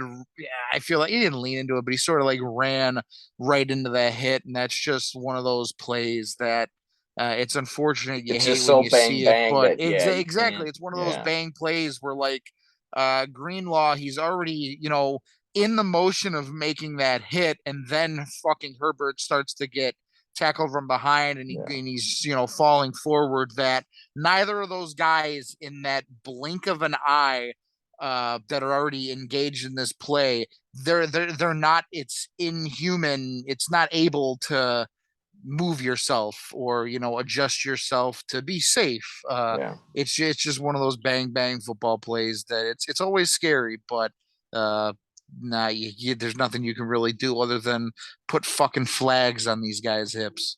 Yeah, and I mean the only thing I guess you could say is make it reviewable, but then again, it's just like what would constitute it would be the whole fucking should it would be very very bad and hard to figure out what's legal, what's not, what could be considered not a dirty hit or targeting or something like that, and just to make a whole bunch of rules on that. And the NFL is bad at making fucking rules when we're I don't know, 100 years into NFL, and they're just now basically figuring out what a catch is and shit like that. So it's very tough. It's a tough look, definitely for Dre Greenlaw. Like you said, it's just such a bang bang play where you can't really adjust yourself so quickly. Science, just mathematically and scientifically, it's just not possible to be going as fast as you are. Like, oh, his head's coming down. Time to move my entire body in 0.2 seconds. No, can't do that. It's just not possible. So yeah, you did get a very nasty hit. Unfortunately, no injury to Herbert for the long run. He did have to go out. I think former Bear or is Josh McDaniel, Jeff Yeah. McDaniel coming out there Chase for Daniel. Chase Chase Daniel, Daniel. yeah. Oh Former Bear Jesus. great.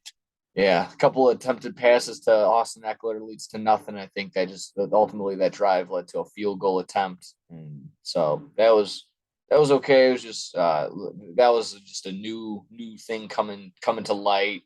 Just maybe possibly make that reviewable. And I think that would be the only thing. Is just was his intention to go for it at the time right before this other guy came in and changed the play entirely. And again, Justin Herbert uh, didn't do the protective slide where he had his feet forward, he had his head forward. So again, Yeah. unsafe. You're kind of just giving yourself up to fucking multiple possible injuries just right off the bat, regardless of getting hit in the way that he did. But just all around, tough situation. Definitely not going to sit here and say Greenlaw is the new Vontez Perfect in no sort of No, no situation. way. Yeah, No no, way. exactly. But yeah, it's just a tough look, tough one. Maybe just something to consider for next year of making targeting possibly reviewable. I mean, maybe that conversation's already come up, but this was just another maybe argument for that. Like I said, the game was okay. Chargers get out to a very early lead, don't score the entire second half, and sure enough, the 49ers were able to get out a very important win for them, considering the Seahawks lost. They're trying to battle back and get the first place in that division. And then, yeah, next week they're going up against the Cardinals in Mexico City. So, arriba, a little crazy game right there. Anything else on that game?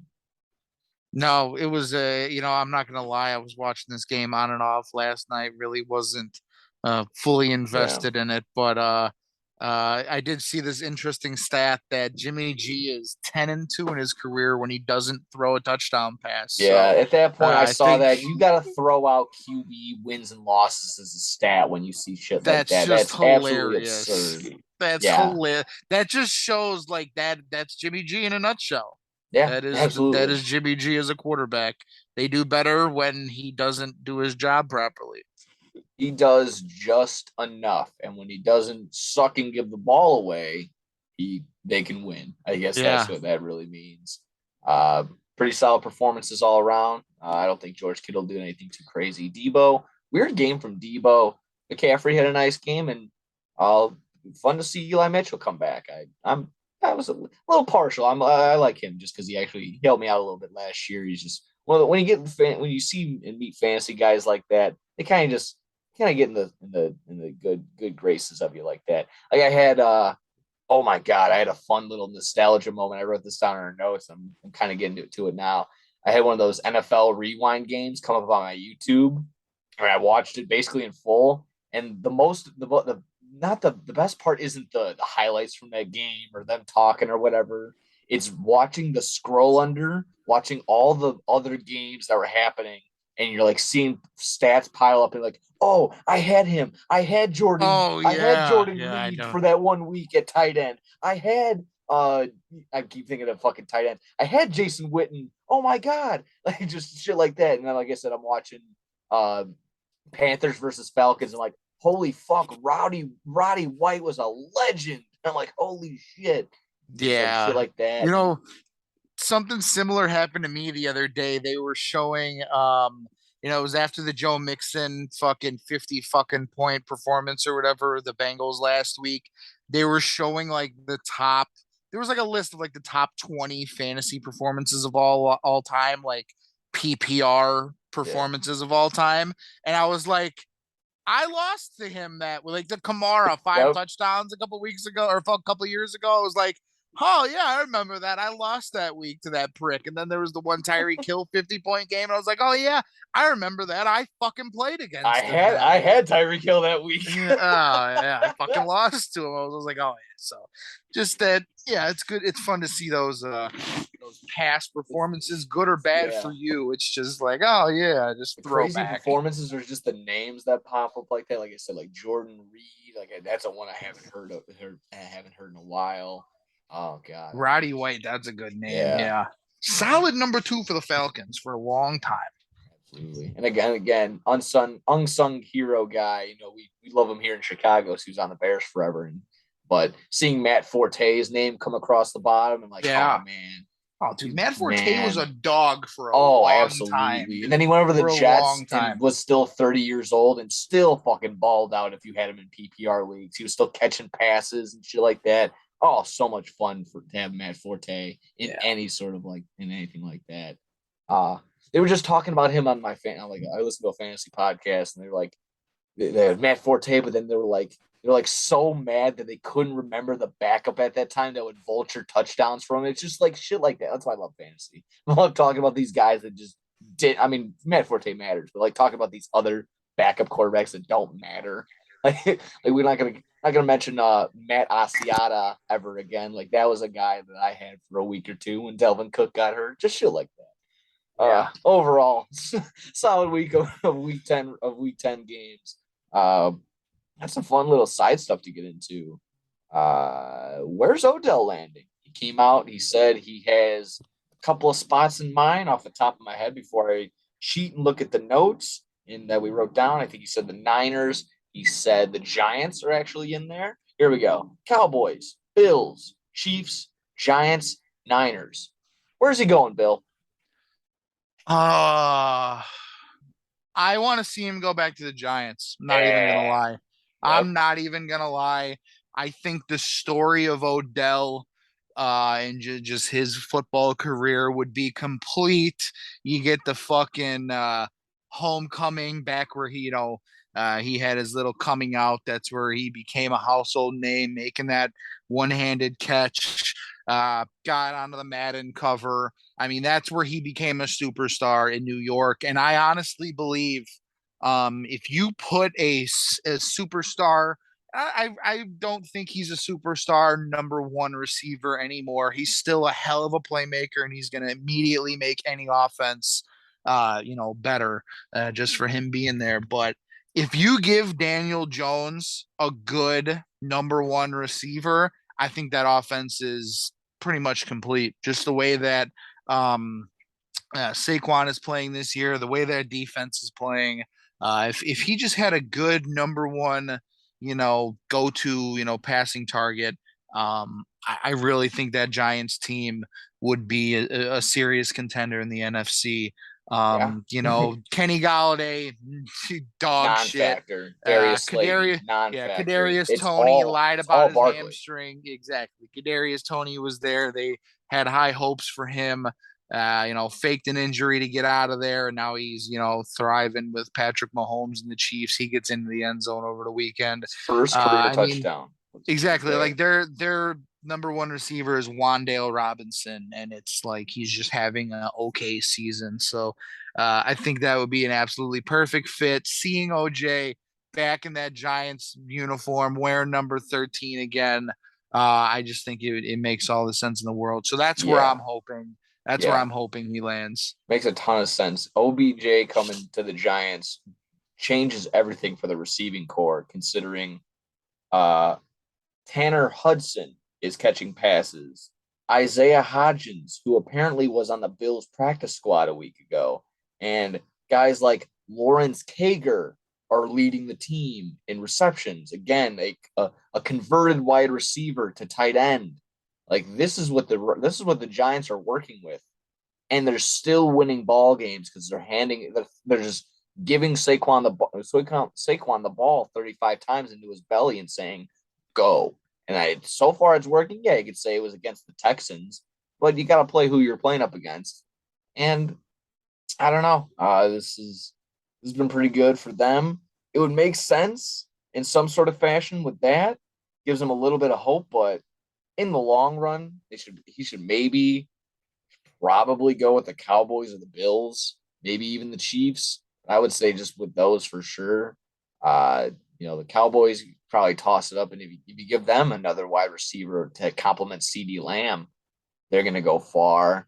Same thing with the Bills. If they just get a little bit more help, you got Stephon Diggs, OBJ to worry about, and then just lurking in the shadows is Gabe Davis as well and Dawson Knox.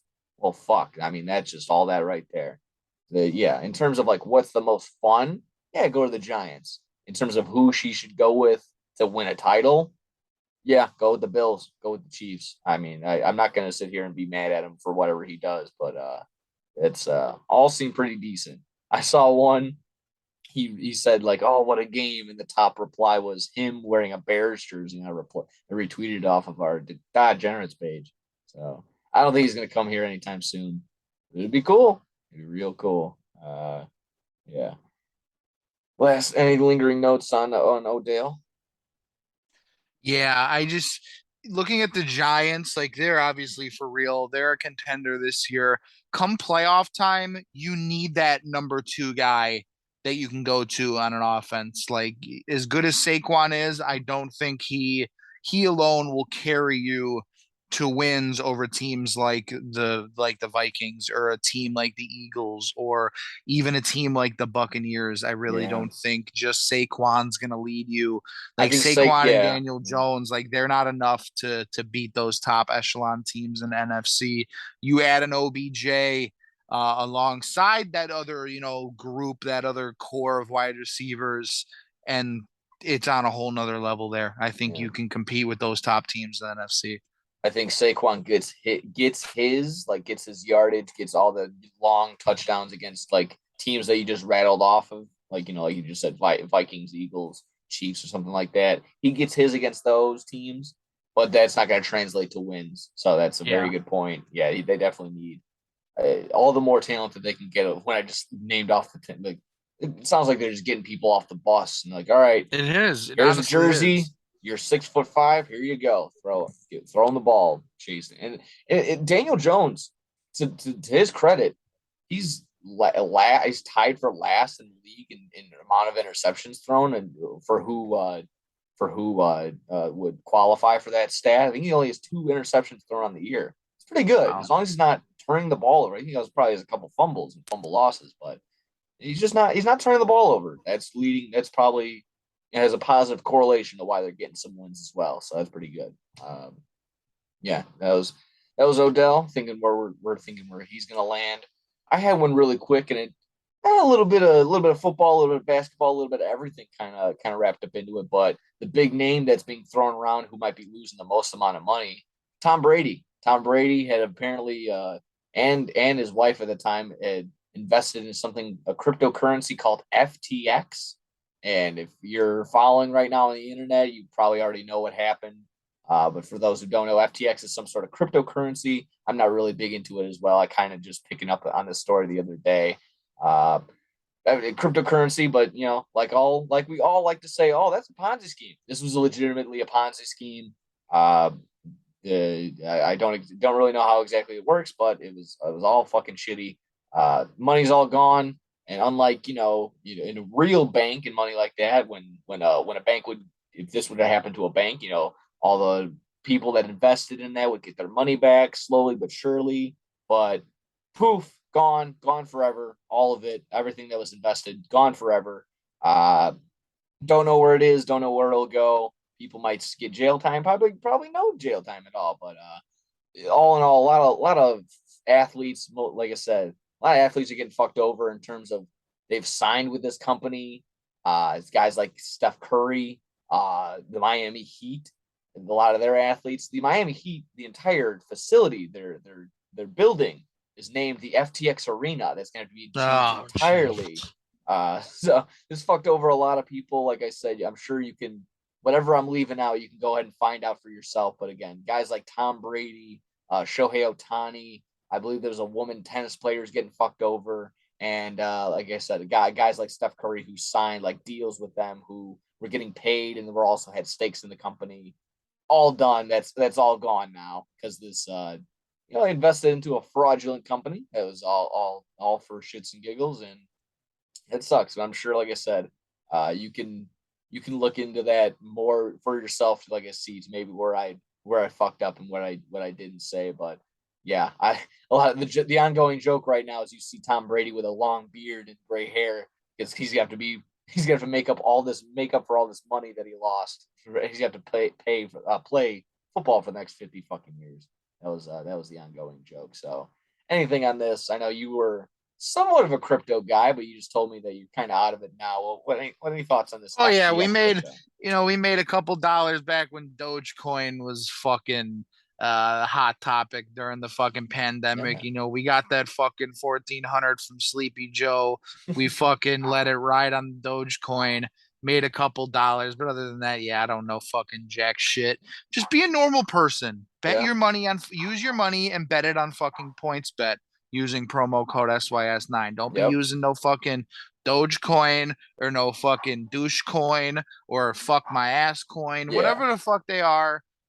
Just put it in the fucking stock market or, use it on fucking PointsBet using our promo code and just be a fucking normal person. yeah, I did hear this one thing that's, sort of related to the story and, not nothing to do with that same, company, but it was reported like what OBJ had made on his last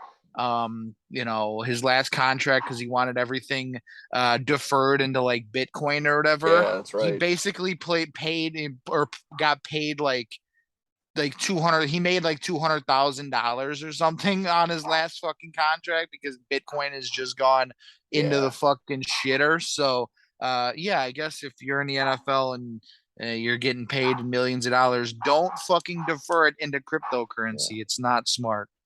yeah. Invest in land. Invest in tangible things that can't go awry. A lot of people are doing that. I think that was a fun thing that came up not too long ago with the Jackass guys. That Danger Aaron, he was on the Steve-O podcast. You see a guy like Bam Margera, he invested all his money in drugs and snorted it all away and alcohol, and now he's all over the place. He's escaping fucking mental facilities. Steve-O cleaned up his life. Ryan Dunn's dead, but a guy like Danger Aaron got all of his money and invested into land Uh, and invested into companies, into land and shit, and he's making money back beside, and then just getting this deal to come back and do another movie. That was just more profit in his pocket. So be smart with it. Don't do the risky business and operate in fucking cryptocurrency. Because now, like I said, jogging my memory on this in the video that I watched on it, this company was essentially taking the money that it got from its investors and then just shipping it over into more shit coins in hopes that it would pump more money. And then when the investors would want their money back and like buy, like cash out, they couldn't. Happened too fast with too often. And sure enough, it wasn't a very slow thing. Apparently, this all happened over like a course of a couple of weeks. And like I said, sure enough, they're done now. It's just all gone. So that definitely does suck for anyone that invested. Just to stay on a positive note and to leave off of this NFL on the NFL list on the NFL news before we shift over to some MMA and some wrestling. Tua got voted in, kind of, almost. He had like 19,000 votes for senator. So hopefully, thank you for going out to go vote. I'm glad the NBA took a day off for you guys to go vote for Tua to go be fucking senator. Oh boy, I mean it's not to get on the political side of anything. That's fine. You do what it is with your vote as you please. But that's just kind of funny. Just like I said, that the NBA took off for that, and the response is this kind of. I don't think it was a direct response. I don't even know where I'm going with it in general. Kind of funny that like again, Tua's being so awesome that Tua Tagovailoa, hopefully that's how I'm saying his last name. I always fuck it up. And he's receiving votes to become a senator in Florida. He'll get more votes for that than he will his MVP run. I don't know. A lot of people are claiming for that for him to become MVP. Good argument. I don't see it happening. Uh, Anything on this in general? I'm kind of just rambling. Tua for senator.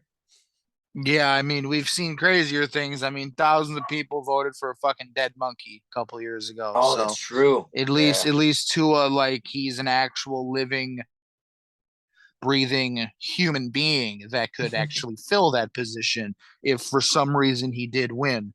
But yeah, that's always fun. I know I got a buddy of mine who he votes for himself for president every 4 years. That's So worth it. yeah, it's you never know. This As is long as America. he's ready for the responsibilities of being president, I'm more than okay with that. Yeah. I'm more than okay Just with that. just waiting, just the direction. It probably won't be in our lives, but someday down the road when America's just it's already becoming a joke. I can't wait for like the day an actual random human being wins the presidency of the United States. It's gonna happen one Yes. day. And Phil it's gonna from Lombard. yeah, Like what? what? Like he's just sitting at home watching the election. Yeah. Like, oh, the news, the poll has come in. Jim from Jim. Idaho is leading the president. Like, what? He Yeah, does one of it's those gonna happen. cartoony things where he rubs his eyes. Oh, I'm doing what now? Like, okay. So Without him ridiculous. knowing, like thousands, like millions of people started like a Reddit thread, and they're just like, Yes. everyone vote for Jim, and he had no idea. Love that. That's a solid movie. It's fun. It's like this little screen right there. Um Actually before we Oh, get dude, in or speaking of oh sorry. movies, speaking of movies, if you want to watch a fucking good movie, Nick, Sure. you want to watch a good movie, don't fucking watch Barbarian. What? You didn't like Don't it? do it. I hated it. Oh, why? I hated it. As soon as I saw the old lady's titties and the dude started sucking on him, I was like, I'm done. I'm so happy. A couple weeks ago, my girlfriend got sick and we were supposed to go see the movie in theaters. I'm so glad I didn't spend my money to go see that fucking movie. That As soon movie as was good. the homeless guy was like, I've been living in here for 15 years and that bitch ain't got in here yet. And then boom, she comes through the fucking wall. And I was Yep. like, there we go. Yep. This is I hated the movie, dude. I'm No. not even gonna lie. No. It I got a fucking little hated it. cartoony It towards had the end, it did. but It it was definitely did. fun. It had a great fucking premise. It had a great Yeah. idea, and then just the end, it got so goofy. And I was like, come on. The first Yeah. hour of the movie, I was really into it. And then when all of a sudden, like, it cut to the dude in his fucking car, like on the California coastline, I'm like, Yeah. what the fuck's going on now? And then Exactly. you It was find almost out like what's two going movies on. in one, sort Exactly. of, and then You find out it's what's sort of going on. mishmashed. Yeah. I And liked it. I liked it he in the gets way that on it the was different. It was he just gets different. on the fucking phone, and pardon my French for anyone listening, but he gets on the phone with his buddy. He's like, "What's up, faggot? What are you doing?" I'm like, "This movie is just okay. I've had Yeah. enough." That second half of the movie, I was like, "Okay, I'm done with this." And then he starts sucking on her titty, and they were all in cages, and I was like, "Where is this going?" Yeah, I mean, it's not everyone's cup of tea, I'm sure, but I just thought it was a different, it's just different in the terms of just the way that horror movies have been going or thrillers or however you want to see this. I liked it. I would definitely recommend it. And I like the fact that just either seeing the trailer or just not seeing anything at all. I like that, and it was just leaving it up to it just felt like a mystery all throughout the same. And then yeah, again, I was kind of in that same realm of it got a little cartoony in the second half when Justin Long got introduced, but it was definitely just a, a different pace that kind of needed to be, and I was okay with it. I completely can understand how people might not like it or it could be indifferent, and that's fine. It's perfectly okay. So when it comes to me, I would recommend it. I would definitely watch it again. I think it had No, its moments. I do want to Yeah, watch yeah. that Smile movie though. Oh, that That one was seemed like great. a good one. That seemed Oh, like a good great. one. Yeah, that one not so silly, little bit more serious, and then just the overall, just like when you really get down to it. Let me know when you watch it. We'll definitely Yeah. deep dive into it. I kind of like that one. I might want to watch it again soon. Um, yeah, before you recap what happened MMA wise, I know you watched the card. You will probably want to get into in depth of a couple fights. Just want to get your thoughts on. I don't know if you saw Pete Rose had had a apology plea to Rob Manfred, basically saying, "Hey man, let me in. Like this is getting old. Like let me in, man. Like I trying to just going through it of the cliff notes of the letter and what I read and what I thought was the most important. He's Pete Rose. He's like there's two most important people in my life were my dad and my coach, um, so on and so forth. And like it would mean a lot for all this and that and the other. Um, I don't know. We've heard our argument on here for the sake of just we're coming up in this day and age where gambling is just a non-factor. Like this idea that gambling is frowned upon, gambling is the devil, or gambling is another source of just our like I said, our devious ways or whatever the fuck. It's all gone. It's that thinking is all gone. It doesn't matter anymore. I understand the idea of betting on yourself or betting on your own team while you're coaching said team isn't necessarily the most. It's not that could also be not so good, but it's over. It's a long time. It's a long time. A lot of time has passed. Given the opportunity again, he probably wouldn't do it again. Again, can't live in that world of what ifs. But when we're constantly celebrating gambling now, sports gambling, so many people are making so much money off of it. You got the commercials, the all the different gambling, all the different sites, You all got the baseball different places. stadiums building sports books Exactly, and that's inside of their exactly what we're getting stadium. to. Yeah. Yeah, there's going to be one in Cincinnati in the fucking red stadium, and it's just like, why do we have to keep condemning this guy when we're all enjoying it? And it's fucking ridiculous. Huge, one of the biggest hypocritical things on the planet that's going on right now in terms of on the sports world. And yeah, just get him in. It's annoying. It's stupid to keep keep him out for no apparent reason. I mean, again, you could sit here and lecture me on like, oh, he shouldn't have been doing this. He should have been doing that. Like this and that and the other. I can't think of the word right now. But it's it's ridiculous. It's just a waste of breath to keep saying, oh, he did this, therefore he should not be in the Hall of Fame. It's ridiculous. It's just two things that don't compare.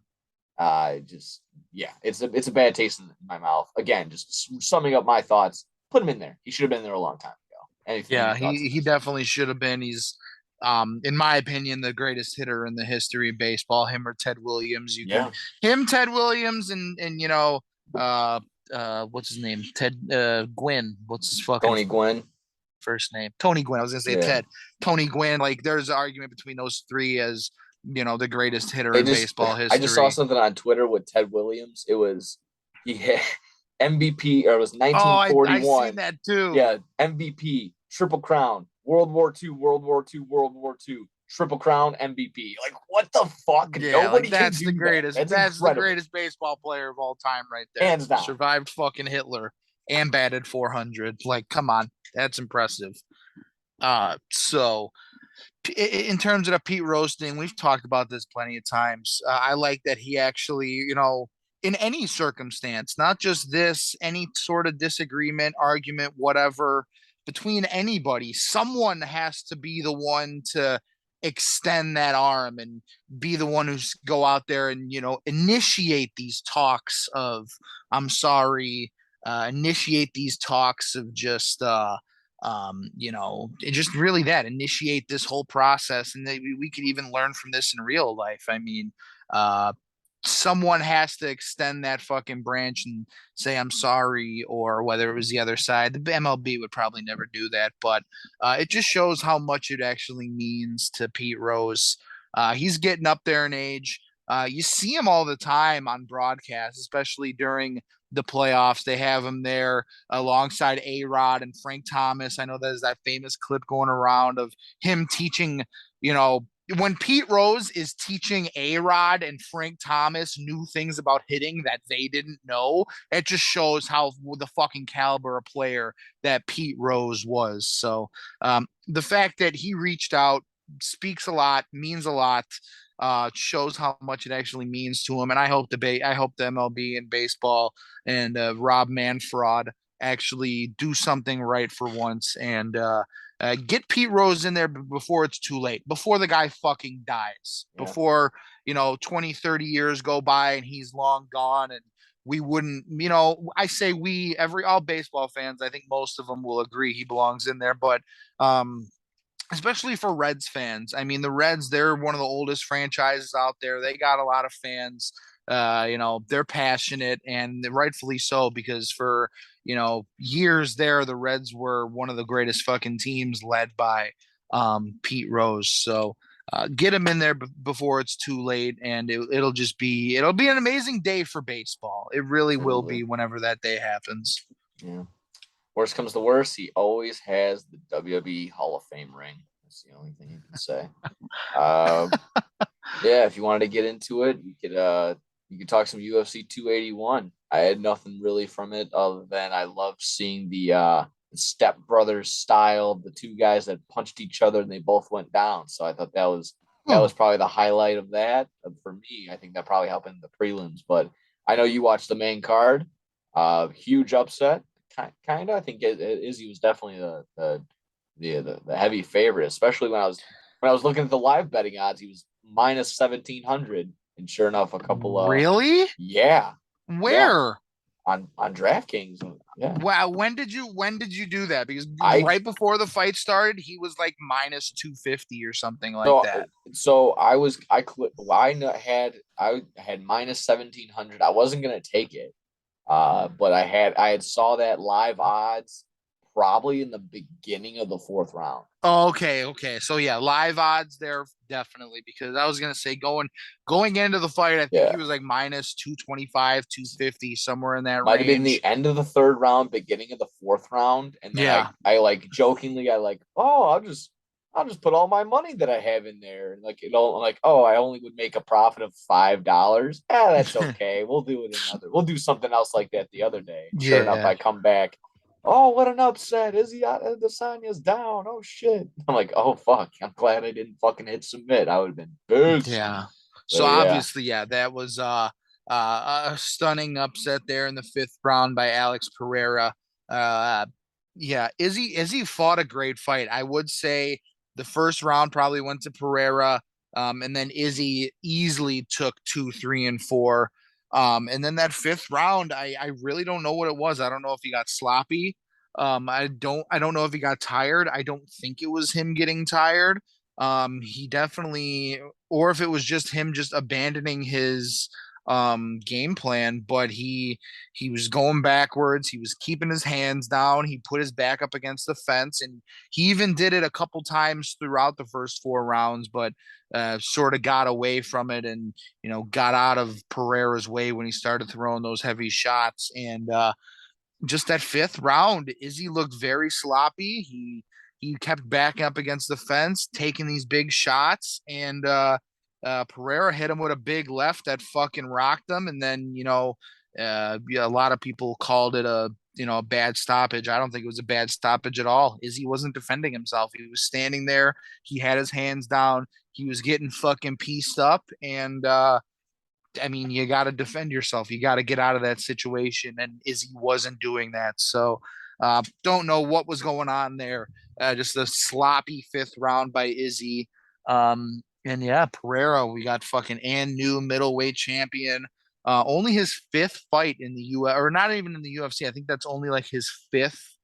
I think it was his fifth fight in the UFC. He's only had 8 mixed martial arts pro fights in his career, and he's already the champ. So, um, good on him. Definitely probably going to get the immediate rematch. That's usually how Uncle Dana likes to book it in the UFC.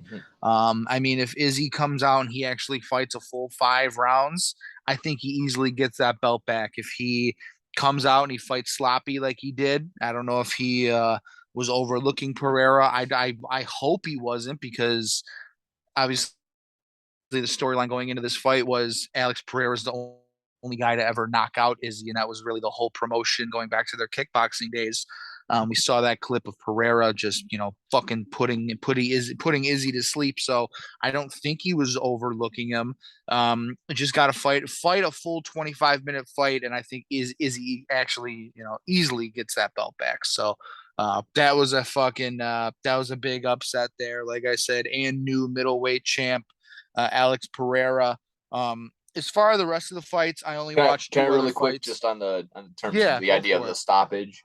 I didn't see it myself, but it just on like I said, outside looking in, whenever I hear something like that, if it was a controversial, quote unquote controversial stoppage in any sort of way, I'm dig always gonna go on the side of the referee because it can always flip to the other side, like, oh, it's too quick of a stoppage. But yeah, you were arguing that Izzy wasn't defending himself. But say they goes on for an extra 10 seconds of him just getting uncontested shots to the face or the body or something like that, then that becomes liable on the referee. So I'm not unless the stoppage was completely egregious in any sort of way, I'm always going to be in line with the referee and whatever the result of that.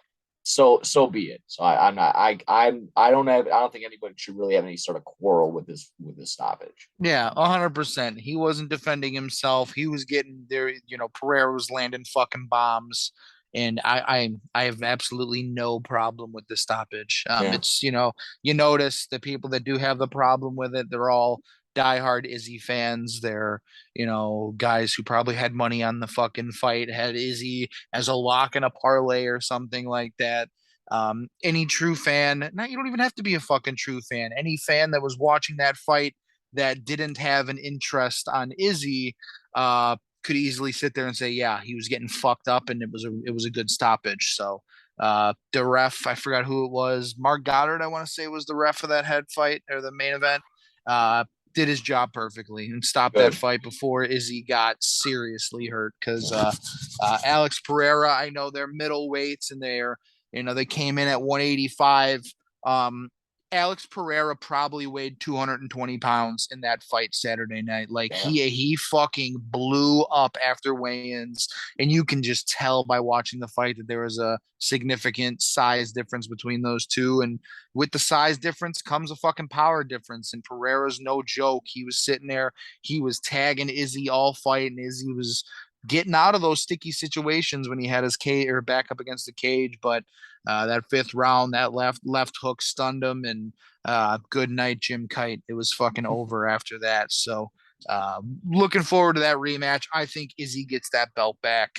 Um, and yeah, and like I said, and new fucking shocked the world. Alex Pereira, new middleweight champ. Oh yeah, hell yeah. There's Um, a couple more fights on there you yeah, said? only other fights I watched, the co-main event didn't watch it, but Weili Zhang gets her title back in the women's strawweight division. Did a good fight there, got the second round submission over Carla Esparza. Weili Zhang, she's cream of the crop. She's world class in that division. I mean, it's her and Rose Namajunas, and I imagine that's probably the fight we're gonna see next. Get the trilogy there, even though Rose beat her two times. I definitely think Rose is the champ right now. With no more Joanna Jędrzejczyk, I think she's retired. Rose beat Wheelie twice back in 2021. I probably Not think enough that's the fight we depth get next. in that weight class to not Yeah, have a exactly. trilogy. So I mean, might as well run it, even if like you just said, even if that broad has already lost twice, fuck it, Yeah, keep running it. exactly. Other two fights go over real quickly. Dan Hooker gets a fucking second round knockout over Claudio Puelles. Good to see Dan Hooker back in the win column. He's taken a couple losses. And he's just that whole entire lightweight division, man, is just filled with absolute killers. We'll talk about two more of them in a second here. But good to see Dan Hooker get a win to start off the pay per view. All-time legend, one of my favorite fighters getting into UFC back when I was younger. Frankie Edgar had his last fight Saturday night. I think that was his 30th fight in the UFC. Or no, not his 30th. What was it? It was some. He had some. I want to say it was his 30th all-time fight or something like that. It was his final one. He had made the announcement going into this fight. And I was expecting a better performance, but Chris Gutierrez came out, landed a fucking flying knee, and put Frankie Edgar out. Night, night, keep your butthole tight. He was out, stiff like a board, throwing up gang signs like Tua. He was out, and it was just scary to see. legend to just go out like that. At least go out, if you're gonna go out with a loss, go out fucking swinging, go out banging. He just got straight up knocked the fuck out. So it was scary, but thanks, Frankie Edgar, one of the all time great, one of the only guys to fight in three separate divisions, and win a title in the what division was it? I want to say in the lightweight division back in his day. So Frankie Edgar, legend. That's going to do it for him in the UFC. Hopefully, we don't see him fighting in one of these other promotions like we've seen with Chuck Liddell and Tito Ortiz and some other fighters. Just call it quits right off into the fucking sunset. That's what us fans want to see. We don't want to see a washed up Frankie Edgar fighting in some American Legion Hall in fucking Utah or some Yeah. shit like that. So, thanks for everything, Frankie, fucking legend of the game. And then the fight I honestly think was fight of the night. Dustin Poirier, Michael Chandler. Dustin Poirier gets a submission win in this one. This was back and forth, a banger. These guys were throwing bombs. First round, they came out, they stood up, they were throwing shots, landing haymakers. Towards the end of the round, Chandler did get a big takedown, which might have gave him that first round. I think that first round went to Dustin Poirier, but a lot of people said Chandler could have stole it with that takedown at the end, and he rightfully could have. So going into the second round, though, Michael Chandler came out, got a takedown early, beat up Poirier the entire 5 minutes. I honestly think that second round was 10-8. So on a lot of people's scorecards, they had Dustin Poirier down at least. The rounds might have been 1-1, but they had him down a point going into that third round.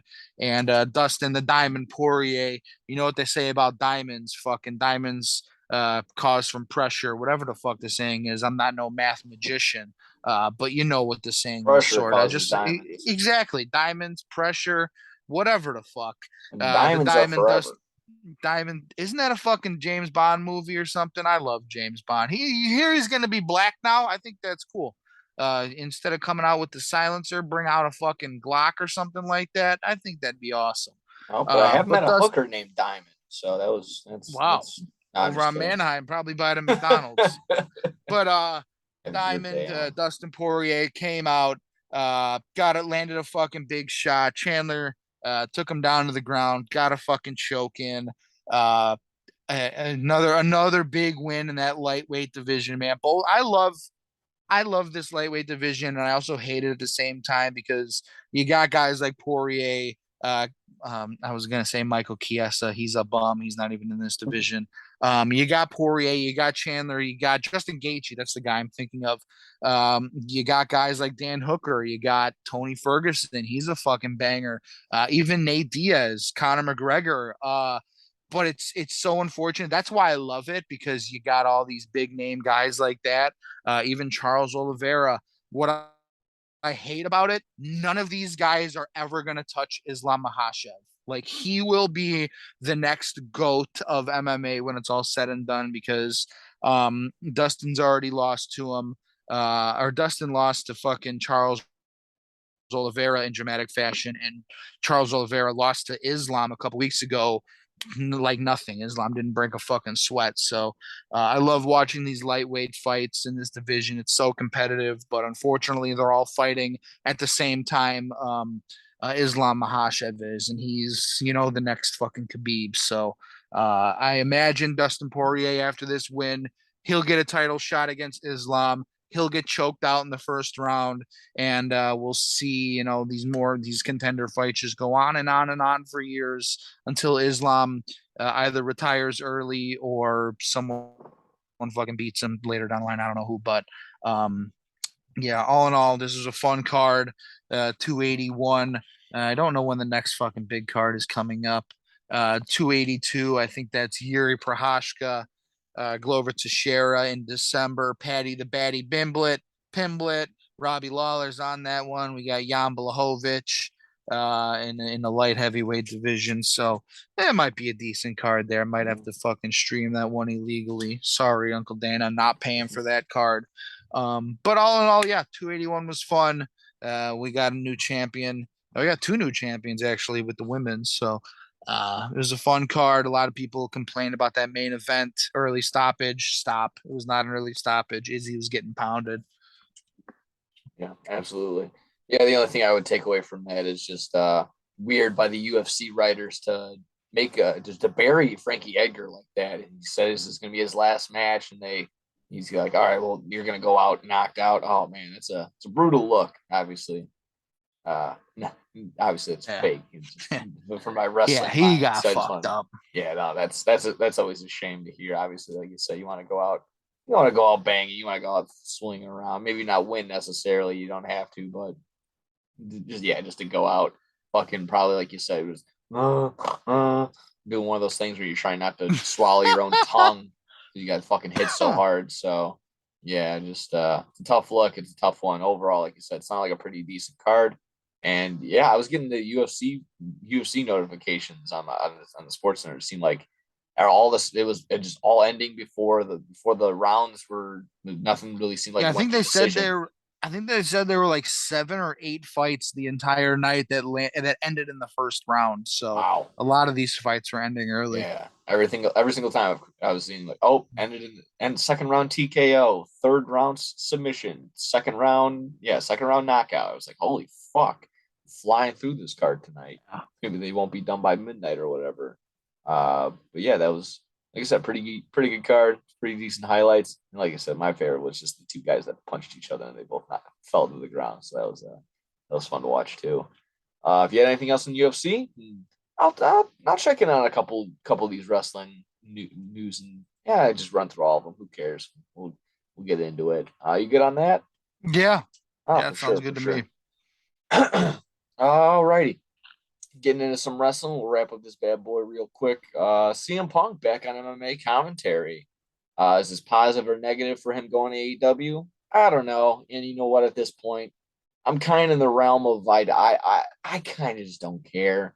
There's been some PW Insider, no new some news came out saying that it was kind of rocky start from the get go. CM Punk wanted changes from just the all around style from what AEW really is, which is showcasing a bunch of different styles of wrestling. Apparently, he wanted just a big all around overhaul from the get go, and it was just going to be two colliding heads from the get go. The relationship didn't seem like it was going to be sustaining. Is it a pain? Is it a shame? Yeah, we went over that a while ago. It sucks that these guys just can't seem to figure it out. Maybe just CM Punk's his own worst enemy. That could be also the same. And, just being the number one, being a big CM Punk supporter, being a big fan, willing to go meet him at C2E2. It sucks. It sucks at seeing that, having to admit that, having to say that out loud. Just it seems like maybe he's just his own problem. Can't get over some issues. Yes, there's also the immaturity level of the elite doesn't help, but sometimes seeing this and not being able to just you see the bigger picture, but you just can't get over the small stuff and it gets in the way and you just can't get through your goals. I gotta start blaming you at this point. So that sucks. Good to see him in another form. I'm glad he's not doing WWE. I also saw some report that apparently Triple H was told and he's gonna refrain from probably getting involved with CM Punk. Makes a ton of sense. I think the quote was, "I wouldn't touch him with a 10-foot pole." Again, coming from Triple H, who at this point both equally cancerous. I have my doubts on Triple H. I don't really like him, but he gets the full realm. It, guys, can we stop sucking off Triple H? I'm sorry, WWE's fine. They're getting better, but not everything he does is amazing. Like this idea that he's going to have 40 men and women in the Royal Rumbles, stupid, stupid. The only thing I will compliment, good job getting rid of this 24/7 title, and good job of finally thinking like, okay, we're going to get rid of Hell in a Cell as a pay per view. We're actually going to give meaning to these pay per view matches and start putting it in like SummerSlam again and WrestleMania. It was the same thing with the gimmick pay per view of Money in the Bank. Hopefully that's gone too. Hopefully that match is involved in the WrestleMania lineup again. So that's fine. But not everything Triple H does is a good idea. So relax. And again, if you also saw completely buried Austin Theory So it was also the Renaissance, the everyone online saying, "Oh, R.I.P. to all of Vince McMahon's ideas. They're finally all gone again. Austin Theory buried, Bray Wyatt brought back, Karrion Kross brought back, 24/7 titles dead. So Vince McMahon's ideas are all but gone. Did you have anything on? Well, I kind of went everywhere with that. Kind of went with a little bit of chicken on WWE and a little bit on CM Punk. Did you have anything on that? Anything on As CM far as Punk? the WWE, no. I mean, you know me, I don't really Yeah. watch WWE. But in terms of the CM Punk thing, I'm glad that he's outside of the cage and just not inside of it, getting Good fucking point. beat up by Mickey Gall anymore. Yeah, good point. What did CM Punk said something like during the broadcast of that MMA fight, just sort of alluding to that he's not with AEW anymore. I forgot what Oh, it was. I honestly don't know. Whoever the guy he was with, I'd have to look it up and maybe we'll do this later and talk about it next episode. But he's like, "Welcome back to the commentary booth, CM Punk," and then it sort of did the Joe Buck fucking pan over to CM Punk standing next to this dude, and CM Punk said something like acknowledging the fact that he was there and um not Not with doing Dynamite or AEW now. something. Yeah, so it Yeah. was something like that. I watched a clip of it and I don't remember exactly what it was, but I'll have to try and look that up here. Uh Yeah, no, I honestly Soon. I didn't get anything from the sound bites or nothing. I just saw him in his suit on. I'm like, oh boy. And yeah, kind of the same realm of like, all right, well, at least he's not in there getting his ass whooped. That's fine. He's good on the mic. I liked when he did WWE commentary when he was hurt. I liked when he was on AEW doing commentary for that, for episodes of Dynamite, episodes of Rampage, a couple episodes of maybe Dark as well.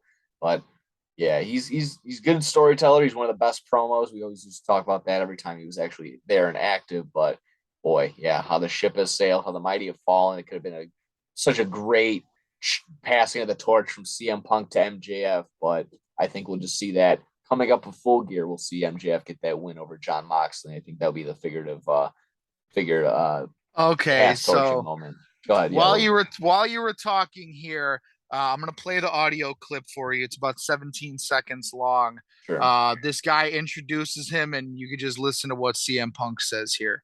Wow. Let's not do that anymore.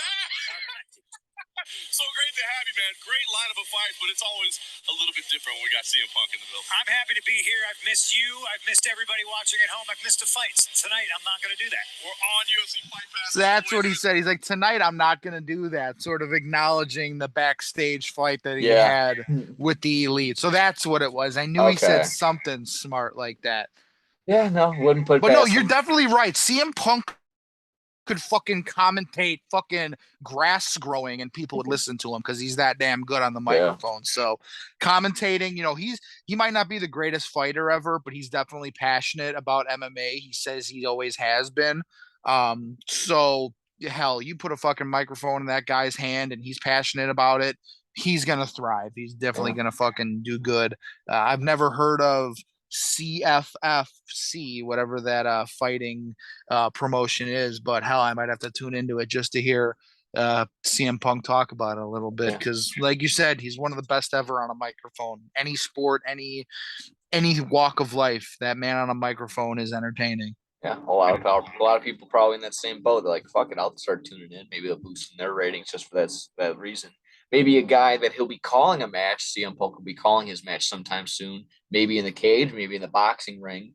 We kind of went over this a couple weeks ago. Bobby Fish actually won his boxing match from the Floyd Mayweather versus oh God, whatever the YouTuber was. Who doesn't matter. Yeah, Floyd who cares? His Floyd name don't kicked his matter. ass. But Did you regardless, see that guy's tweet though after the fight? no, Like he tweeted, got obviously he knew Jesse he or something probably, like that. yeah, he knew he wasn't gonna win the fight, and Yeah. obviously he didn't fucking win the fight, but he did tweet out afterwards. He's like, I did give Floyd Mayweather a black eye. And he's like, that was a moral win for the guy. He's like, hey, I gave one of the greatest boxers ever a black eye. So That's good. I'll take Yeah, that as a moral victory. That was hilarious. absolutely. I saw that tweet. Yeah, just to be able to say like I was actually able to make connection with probably the fastest boxer of all time. Like, Yeah, yeah, one of the that's best good. defensive boxers of Yeah, all time. Oh, for sure. Yeah. yeah, When you without have a a black doubt. guy, that's That's definitely a little victory, I'd say. Yeah. Regardless, yeah, Bobby Fish gets a win in his first professional boxing career, I believe. A second round TKO. I think they stopped it Damn. because the guy he had a shoulder injury and they had to stop it for some reason. So he gets the win regardless. So a win's a win. You got it regardless, so it doesn't matter. Uh, Clicking over here, fuck it, we'll just do the last two right here. I'll make quick of this one. Sarah Logan is back for any of those that were interested in that. The wife of one of the Viking Raiders, the bald one. I don't know these guys' names. She came back, and a couple of people are a little upset just because the way that she's looking.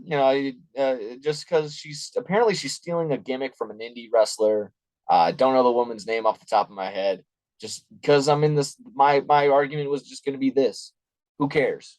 Yeah, sorry. I'm sorry to sound, now, insensitive or whatever, but these gimmicks in the long run, while it probably means a ton to them and a ton to her and a ton to the woman that they feel like is getting ripped over on this gimmick, it doesn't matter. That's not the Viking Raiders, the Viking experience, whatever they want to be called. They're not putting asses in seats. They're not selling merch. Wow, this was just a nice gesture to get Sarah Logan back after she had been let go. Basically, she got pregnant and then she was let go. So it was like, oh, a little bit of a bad look on the WWE's end. So gonna get them in the good graces again. I don't care. I only brought it up because, like I said, Twitter was in a fucking up hail about this. Like, oh, she looks like this. Like, dude, it's just because they have dreads and they have the black face paint halfway to their face. Oh, yeah, they look the same. Is it the same different? Is it the same gimmick? I don't care. I really don't give a fuck. So Yeah, neither do I. none of them are selling money. No, I'm not selling money. None of them are selling T-shirts. None of them are putting asses in seats. None of them are going to be like, "Oh man, did you check out the Sarah Logan match on SmackDown last week?" If someone says that to me, I'm going to punch them in their fucking head. So no, this does not matter in the long run. Stop worrying about small shit. This should only matter to the indie girl again, who feels like she's probably getting fucked over. But again, if it was really that big of a deal, you would be there and she wouldn't. So deal with it, suck it, or get a better gimmick. Last one right here. Again, Twitter all up in an upheaval about this one. And you can argue this back and forth. The NWA had an event. I forgot what it was called. see how involved I am, just because wrestling just comes so quick and it leaves so abruptly. The NWA, the National Wrestling Alliance, not the people with attitudes group, rap Not group. Ice Cube. Yeah, no, not them. This is the the National Wrestling Association. Not the people with attitudes. Yes. Mikey, where you at? We need your help. Yeah, Mikey, he's trapped in the club, man. They had a pay-per-view, and the main event was, oh boy, Matt Cardona versus formerly known as Brodus Clay from WWE. He was the one of the Funkadelic. He was the one that Oh, jumped that around. big fat dude. Yeah, and then the champion at the time, Trevor Murdoch, who was What? Murdoch and Lance Cade. Unfortunately, Lance Cade died a couple years ago from substance abuse, but Trevor Murdoch coming in and I guess having a renaissance in his career, winning the NWA World Heavyweight Champion a couple months ago, had their triple threat, and the winner of event. I don't even know how the match went. I saw a couple clips of some pretty brutal spots. Brodus Clay gets the win, and everyone is pissed, upset. They're saying that the champion means nothing. They're spitting on the legacy. They're like, oh boy, Dusty Rhodes, Ric Flair, Brodus Clay, and again, kind of in the same feeling or same sensibility as the last thing I just talked with Sarah Logan. Who cares? This NWA title has been dead for a long time. It has been, and you can sit here and pretend like it's meant something, but it hasn't. Because if you go to even to the hardcore wrestling fan like myself, or just people that just are in the know on wrestling, ask them who the last 5 NWA World Heavyweight Champions were. I know no amount of money. Like no, like you wouldn't know. Like they wouldn't be able to tell you. Simply put, that's it. You would really need some head condition to be able to remember something like that. So to sit here and say that Nick Aldis has brought back meaning to this championship, Cody Rhodes brought back meaning to the championship. I don't even know who was on there before. I felt like Nick Aldis has had this title for like 3 or 4 years now. Simply, it means nothing. Like again, it's just you're getting all upset over nothing. Yeah, does Brodus Clay deserve this? He doesn't deserve anything. I don't know why he was booked in the first place. He's a nice guy and all, but not a good wrestler. Not someone I would have been there. I would have much rather been to a CSW show, a local fucking indie show, than go to an NWA wrestling event. So again, if you're worried about what the NWA title is like, what the legacy is like of that, that title died. Let me see, probably 15 years ago when it was introduced back into TNA. I'll be honest, right there. When Ron the Truth Killings, when Ron Killings won the title, it died. Truly, it died. Raven winning it didn't come back. Giving it to Christian Cage, Jeff Jarrett, Samoa Joe, none of it. Doesn't matter. That title, it doesn't mean anything right now. It's not the 70s anymore. I'm sorry. It's just the truly how it is. So I'll leave it with that. I wish I could leave it on a brighter note. If you had anything on that at all, you can I could leave this episode on a bright note that's completely nothing to do with wrestling if you'd Hey, like that's me to do fine. that. Jason Hayward, no longer a Cub, gets Hey, there cut you today by the go. Cubs. The Jason Hayward era, that experiment is over. He's still going to be owed $22 million next season, but he's officially gone. The Cubs granted him his release. I think he'll end up on a roster somewhere, definitely. I mean, he's still got the fielding talent, and in Yeah, right he'll be field, a he's still got Chicago an dog arm. in no time. Exactly. He'll be on a baseball team somewhere making amazing catches, Yeah, on the giving speech. Chitanaga or The Chattanooga. Chattanooga jumbo shrimp. Yeah, Yeah, there you go. the jumbo shrimp. Could I have picked a harder city to name? I don't know. Chattanooga. I Isn't could have that just like in said an Alan Birmingham. Jackson song? Chattanooga, hoochie coochie, something smoochy. So I don't know. I don't listen to country music. I listen to country music. I want to put a fucking shotgun in my mouth. There you go. Oh, anyway. Yeah, no more Jason. I do got one other. I got one other little thing. Justin Yeah, Fields. We talked good news, bad news, record breaking, record setting Bears earlier. Justin Field is also in a league of his own here. Last 5 games, 555 rushing yards, most by a quarterback in the Super Bowl era. So, Justin Fields. I just seen a tweet on Twitter. And if you guys want to go onto the Degenerates Twitter page, soon to have that little blue check mark. I know no free ads here, but Vinny Parisi just retweeted a tweet from him. I'll just read the exact tweet. Justin Fields looks awesome, and the Bears continue to tank. I am enjoying this, and it just has a projected NFL draft order, and the Bears are projected to 5th overall pick right now. So, Vinny, you said it absolutely perfect. Fields wins, Bears lose. I can't ask for anything more as a Bears fan. Yeah, absolutely. Like I said in the beginning of this episode, I'm glad to be a Bears fan and not a Saints fan. You know, someone where we actually have a future ahead of us. You know, shit like that. Where we know there's a ton of optimism. We have our guy. We have a foundation of what the team could look like, and we have the endless possibilities of the cap room and the free agency market that's coming up right now. So we talk about that all the time. And then that's again giving that warm fuzzy feeling back, and again talking about the Bears. Even with the loss, who cares? Because we're gonna have a possible fifth overall draft pick. I'll take that every single time.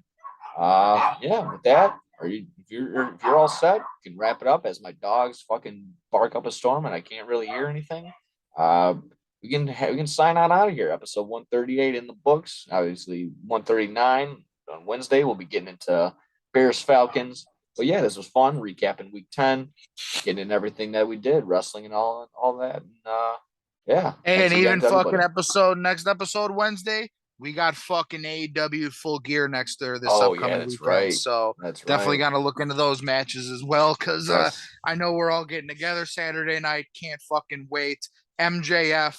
I know I've said this a couple times before. My sister, everyone knows MJF wears his nice fucking Burberry scarf. I know you got yourself a nice one over there. I've been asking my sister for like months now if I can borrow hers, and she's like, I can't find it. I can't find it. I can't find it.